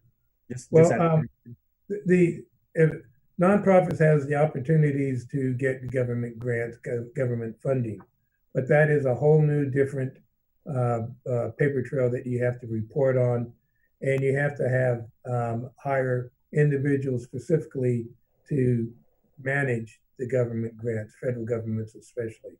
And some nonprofits choose not to, and they want to go by personal donations. So you can't have a lot of the events that were essential for your well-being, such as galas, such as golf tournaments. The community brunch is canceled. That's a large source for 5 major charities that aren't going to get that funding. And then other public events that you would have, which you're not getting. So it depends on what the nonprofit is and what their funding source is. Makes sense. Thank you. I would just like to make a comment or two. I like the idea that you put together to look at those businesses that have had the least amount of time to operate it all. Barber shops, beauty shops, beauticians, nail places. They just really haven't been open more than a couple of weeks during the time this thing has started. And I think you need to look at what you said, how long they've been here, and if they need to hold 20,000 because they didn't and weren't able to stay in business during that time because of the COVID virus rules, I think they can deserve that 20,000 if it can keep them going. And I like the way basically you put it all together, and I think it's going to be some money to help them, but I don't know if it's going to be enough to do it all. Well, that's all really helpful feedback. So the only things I think we're all in alignment. The one thing maybe to the mayor's point. So he's right that some nonprofits have a blanket term. Some nonprofits are just simply community groups that do fundraising and small projects. Others are businesses. Goodwill is a nonprofit. Salvation Army is a nonprofit, and so what we may do is set up some allowance within there, and they have to kind of explain the nature of their business. So in other words, if they're providing a business service, like I'm just going to use Goodwill as an example because it's easy, that's closer to a business to me than perhaps maybe like a community group that raises money and does little community events in town. It's a very different thing. So we'll figure out a way to work that in. I don't think that's an issue. And then Vice Mayor, you made a point about the $20,000 cap. I have no doubt that regardless of who is requesting the funding, they're going to want $20,000, or everybody's going to ask for $20,000, of course. What we've set up is a way that either by employee count or by availability, that as we get towards the end of the funding, maybe you don't qualify for 20,000, but no one's going to be, in my opinion, all that upset if we contact them and say, hey, we're not going to be able to approve you at 20,000, but you can get a grant of 7,000, or 10 or whatever the number is. So what I've told Opportunity Stanislaus we want to do is, depending on how many applications we get, if we get 50 applications, we want to try to spread it as much as we can to fund as many as possible that qualify. And it may very well be we get to the end of that money and we come back and take a look at our CARES funding, and council can make a decision if you want to fund a little more. No, and that was just a weird way of complimenting you guys for putting an actual cap in there. So I've seen other counties, they don't even put a cap there, and they just go for the highest amount. And sometimes they wipe it out and it turns into a bad situation. So yeah. Okay, Mayor Sella, is there any public comment? I do not see anybody wishing to speak. All right, bring it to the council for consideration. Vice Mayor Uribe here. I'll make a motion to approve item 6.6. Councilmember Campbell, second it. Okay, we have a recommendation to approve item 6.6 with direction, and a second by Councilmember Campbell. Council Authority Member District 2 Fossey. Yes. Council Authority Member District 3 Campbell. Yes. Vice Mayor Chair Uribe. Yes. Mayor Chair O'Brien. Yes. Motion passes 4-0. Okay, let's bring Darlene back.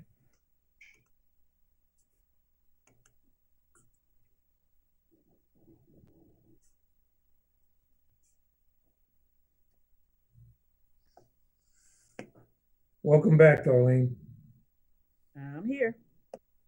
Okay, item 6.7, General Local Public Health COVID-19 update. Thank you very much, Mr. Mayor. Okay, so this is the first one I've done in probably a month or two, because it feels like it's mostly what we talk about all the time, so we're always updated on it. But a couple members of the public sent me a note and said, hey, we like getting information at council meetings about what's happening. It'd be nice if you could do that again. So, and it's not all that difficult because the data is so available. So I'm going to share my PowerPoint here, and I went back to my old normal one I use. So the county dashboard is back up if you have not been watching. I'm not going to read from my report at all. I'm just going to go through the data here with you. In the report, I tried to illustrate how much things have grown since the last time. I think it was in June that I came with the report. And so you see this chart here, the massive increase in cases just between about the mid part of June to today. Compared to the first 3 months of the pandemic. And as you all know, it's really spiraled out of control. There's some good news to share along those lines, which I'll get to in a moment, but you can generally see the race, ethnicity, the gender and age group areas. Riverbank is at around 651 cases currently, and that's just as of about a month ago, that's up almost double. So. And we're at, unfortunately, 103 deaths as of today. So here is, if you go onto the dashboard, you can drill down into zip codes, and this is Riverbank here. So again, you see that we have about 654 per our population. The population estimate there is incorrect. We're closer to 25,000, but that's okay. Here is some information on the state data. You can see the state is showing about 673,000 cases. You can see that the trend lines that you remember from the previous slide are real similar. Statewide, pretty low numbers, and then all of a sudden, right around June, July, and into this month and last month, you're massive increases. It seems that in many places, including in our county, the peak occurred about two weeks ago, and we've seen a slowing of positive cases, though there's all types of reasons that could be inaccurate. It could be related to the more I thought about it, the more difficult it is for me to estimate how it could be either very accurate or it could not be so accurate, just depending on true test numbers. We're showing the county is still talking about how they have plenty of availability in their testing areas and a lot of people that never even show up for the appointments. This is a really interesting chart. This is something that's called an R effective number, and it's the average number of secondary infected persons resulting from an infected person. So it sort of shows, in a sense, it shows transmission that you receive from somebody else, and it kind of gives an idea about how your trend line is working. So this is a fairly positive number. You want to see it decreasing. All of the little squiggly lines around it are various models that have been developed based on data, and so you can kind of see that most of them tend to follow the ensemble that they have in blue.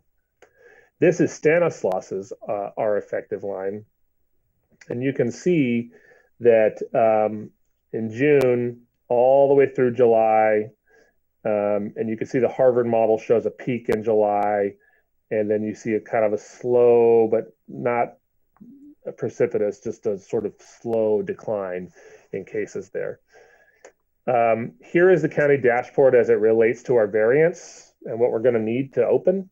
And you can see that the big problem is the one on the bottom left of your screen, which is the positive case rate per 100,000. This is the 14-day cumulative average. What Dr. V has mentioned is that some of the problem we experienced in the last couple of weeks was related to the state's data problem, and that we were absorbing a lot of cases in one day as they sent us batches from the state. And so it skews the numbers a little bit. Testing capacity looks good. Disease transmission is close. A few more percentage points and we're going to be in the green there. You can see, let me just move this here real quick. Whoops, sorry. You can see hospitalization here, and hospital capacity is obviously still a problem. We're going to need to do some work to get past that. So the good news is that if you were to compare this to like a month ago, we were almost in red in every category by a long shot. And at the board meeting today, at the Board of Supervisors meeting, it is anticipated that our numbers will drop to a level where schools will be able to request waivers from the public health director by the end of this week, was what she was saying. That's only for K through 6. It does not apply to junior high and high school. And then obviously, if we continue to see some sort of positive improvement here, we may get to a point sometime fairly soon where we're allowed to open up new sectors. These are some of our initiatives that, not even all of them, but just a couple of them that we have done over the past number of months related to COVID-19. We have our mask program, which I keep talking about because it's been super successful. So big, huge thanks to Gabby in our office here, who has really spearheaded that. And if you're out there and listening, come on Mondays and Wednesdays from 4:30 to 5:30 here at City Hall, or any of our local food pantries have masks available. We've continued with our enforcement efforts. It has been, as the council is aware, very frustrating and difficult with a select few businesses. Vast majority of the rest of our businesses have been completely compliant, and we have appreciated that. It's made that part of it at least a little easier. We're working on a business assistance program, as you know. We've continued to impose a limitation on capacity at Jacob Myers Park. In general, Sue has managed that very well. Some days are very, very difficult if it's a hot day on a weekend, but by and large, we've been able to keep the park capacity at around 50%. And our staff are getting better at sort of the administration of when we shut it down. Some days they shut down Jacob Myers Park at 10 a.m. because they already have so many people there. We've canceled a number of recreation events and programs, although Sue at the next meeting is going to bring you an item to show you what we did do despite the challenges, because we think that's important and we want to be proud of it. And we'll talk a little bit about another cancellation that council is going to need to discuss in just a moment. Still ongoing closure of offices. We've been rotating staff schedules. We've got most of the staff back to a normal schedule. And what we do from this department is Maricela and I sort of watch what's happening with the virus. We keep an eye on what's happening with the health of our employees. And if we feel like things are starting to get less safe, we will amend schedules to keep people apart as possible so that we're not losing full departments to the virus. And obviously, physical workplace changes to accommodate distancing. If you ever come to City Hall, we now have plexiglass all over the departments everywhere. Customer interaction and remote work has gone actually fairly well. Everybody's pretty used to it by this point, and we've been able to continue to sort of churn out the work like we normally do with minimal disruption. Here's some follow-up items I think that are just worthy of a little council discussion, and then anything else you'd like to discuss. Do we want to continue the direction with Jacob Myers Park? There was a comment I think Councilmember Campbell made about some concern about Labor Day weekend. Sue shared with me that in general, it's not a huge issue. It's usually an issue on the Sunday of that weekend, but that she feels very confident that they can appropriately, limit the numbers, and is comfortable keeping things generally how they are. There's one part of our discussions that have thought that maybe we should just recommend opening the park and letting things go. But I think the problem with that is that due to the weather and the lockdown, the likelihood of it just becoming overrun and out of control is still fairly high. The big one that we need direction on this evening is Christmas parade. We will need a final decision from council on this no later than the second meeting in September, because that's about as long as we can stretch it before we have to end planning efforts. Obviously, no direction yet on whether any kind of mass gathering will be allowed this year. I tend to doubt it, but we don't want to outright cancel it if we kind of believe that we probably won't have high school bands or things like that, but we probably could set something up that would be generally fun for the community and spread out so that it's safe if we were allowed to do so. Unless council asks us to change direction, we do not intend to change our enforcement strategy for non-compliant businesses or folks. We have tried our very best to continue to move along and obtain compliance. And if there are any other items, Mayor or Council, you'd like to give some direction on or discuss, please let us know. So Vice Mayor Uribe here. What if we turn the Christmas parade into like a drive-through kind of thing, where like we expand the street out, have people, residents stay in their cars, and we can just kind of drive, and then just do the parade through the cars there or something like that. Maybe we can, switch it up so we can do it. If we can't, maybe just punt it until we're a little bit closer to that. For Jacob Myers Park, I say we continue the direction. Sounds like Sue has a handle on it, so I don't want to change anything there. And I think I'll talk to Sue a little more about it. I don't know if I think she may have left the Zoom, but I'll talk to Sue a little bit more about it. I think that we probably could set something up that would be a drive-through that would be still fun for folks. This is Council Member Cindy Fossey. I think that sounds like a fun idea. Have everybody, like, for example, as council members that usually are in it, we're on the side with a sign and the cars are driving by and we're waving to them and doing our sign, whereas it's usually the other way around. And I think that would be great if we just do it one street, not just one block, but like maybe 6 blocks, and everybody comes down and maybe you have a band that's socially distanced and they're playing. I think that's a great idea, Luis. I think that would be cool. Any other comments or direction? Okay. Is there anyone from the public wishing to provide comment or direction? Mayor, we actually have no members of the public that are online at this moment. All right. Are you clear on the non-direction we gave you?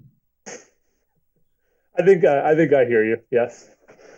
Okay, now if you wanted me to reverse course, I'm sure that you would all let me know. Right, and for the PowerPoint presentation, one had fancier colors than the other. That's all I saw.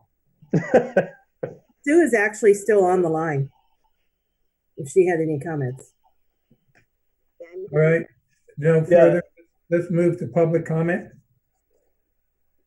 At this time, the public may make comments on any item that did not appear on the agenda and within the subject matter jurisdiction. Is there anybody wishing to make a comment?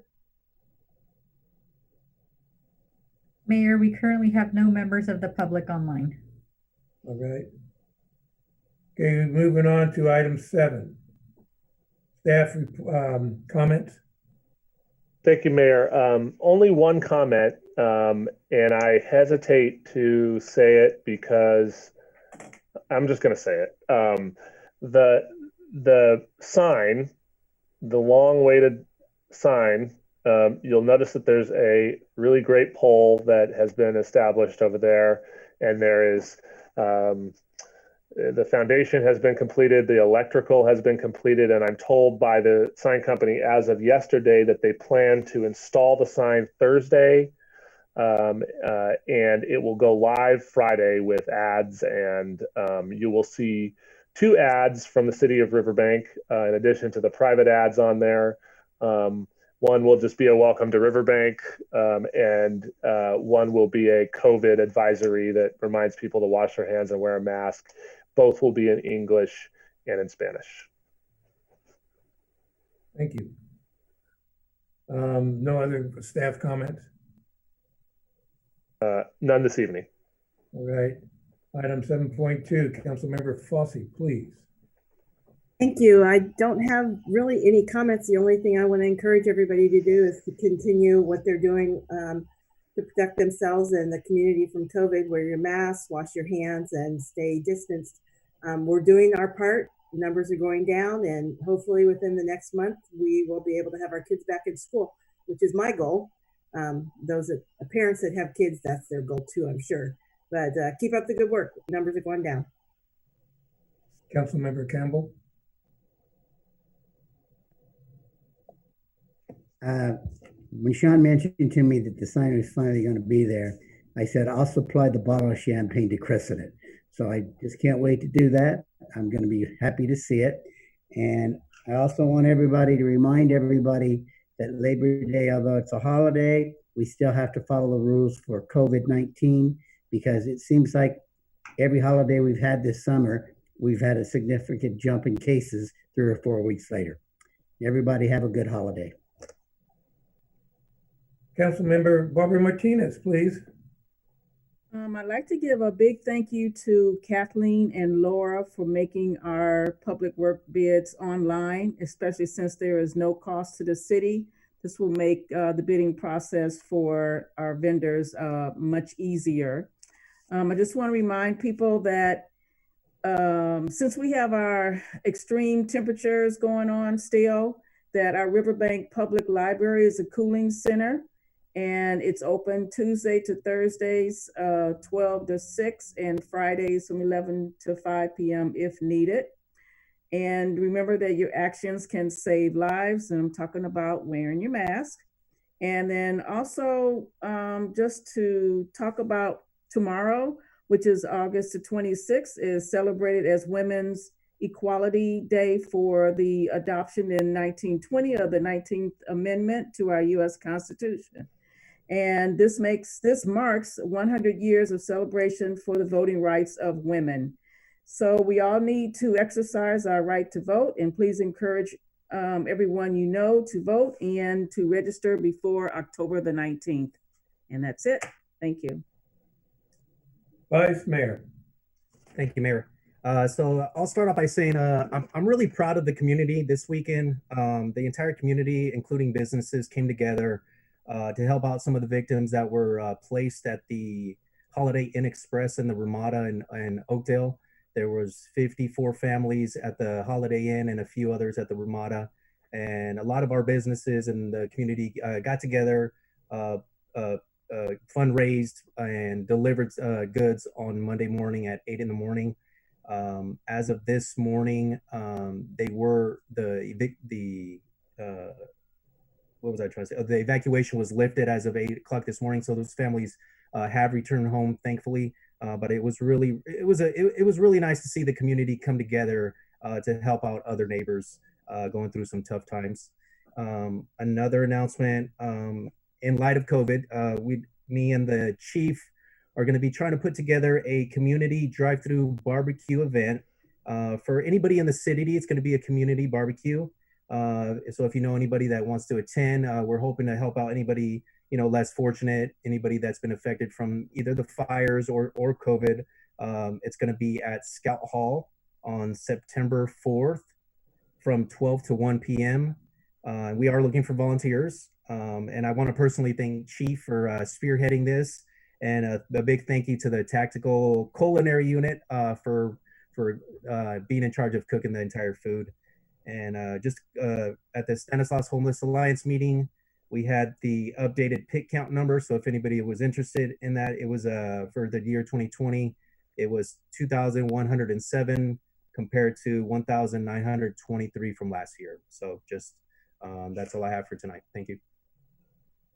Thank you. A couple of items. One of the initiatives that we're trying to get involved with is air quality monitoring system, accordance with AB 617, that allows communities to monitor the air quality and report it. And we're using our individuals that do the camera system, and they've been gracious to give us a pilot program. Would like to take a look at what else they can give us on this, have a compatibility between their system and the federal government system. And if we can be compatible, receive funding from the state, the Air Resources Board. On the COVID, Sean, were you able to find out how many deaths in the city of Riverbank? No, I don't believe that we've reached the number. I can't even recall the name of the number, but enough cases where that information is released geographically. Okay, it just seems like with the amount of cases that we have at the care facility, we should be at least making some type of progress toward that. I'll ask again though. Okay, with Sue and the master plan, she may want to take a look at writing an article for Parks and Rec's business. They have a theme for December's issue of facility maintenance, design, and construction. I think that's right along the lines that her master plan can do.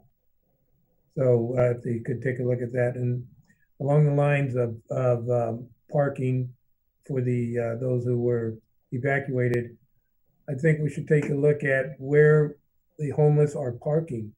They're parking and using bushes for urinals or restrooms in parking lots throughout the city.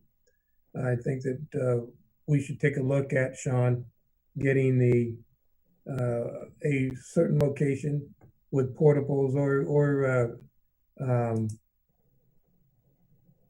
head facilities or restroom facilities to at least get them in an area where we can keep an eye on to prevent violence, as well as to prevent unsanitary actions. But I know we talked about it. I just wanted to bring it out to the forefront. And can you set up a time with Tom Ward? Thank you. With that, Mayor, one thing I didn't remember to say, but is important, is we have a partnership that we have just kind of put into place in the last day or two with the Hispanic Chamber of Commerce, who are going to have office hours or just on this Thursday from 1 to 4 in our chambers for any business, and obviously especially businesses that are Spanish speakers that would like help applying for the county grant program. They can come down. We're posting flyers about it on our social media. You can see it there, and you can call the number for an appointment. But they'll be in our chambers. They'll help you fill out all the applications and get your paperwork submitted, because I think the deadline's the end of this week, and we'd love to see some of our local businesses take advantage of that, because the county has a lot more money than we do to put towards these programs. So it'd be great to see them apply. And they're also going to help us get some word out about our programs as well. All right, Sean, when does the electronic sign go active? Friday. The day after the chamber is going to be here. Yes. Okay. Thank you. But the poll is up. All right, closed session, item 8.1, conference with real property negotiators pursuant to Government Code Section 54956.8, property APN 062031005 through 007. Negotiator Sean Scully, property Metis, under negotiation, price, term, and payment. Item 8.2, conference with legal counsel, existing litigation pursuant to Government Code 54956.9 Alpha, name of case Stanislaus Consolidated Fire Protection District versus the City of Riverbank and others, DOES 1-20, Superior Court case CV 19004402. Is there anyone from the public wishing to comment on these items before we go into closed session? Mayor, there are no members of the public wishing to speak. All right, we're now adjourned to closed session. Before I go to closed session, I want to make sure that the next regular city council meeting will be on Tuesday, September 9th at 6 p.m. We're now adjourned.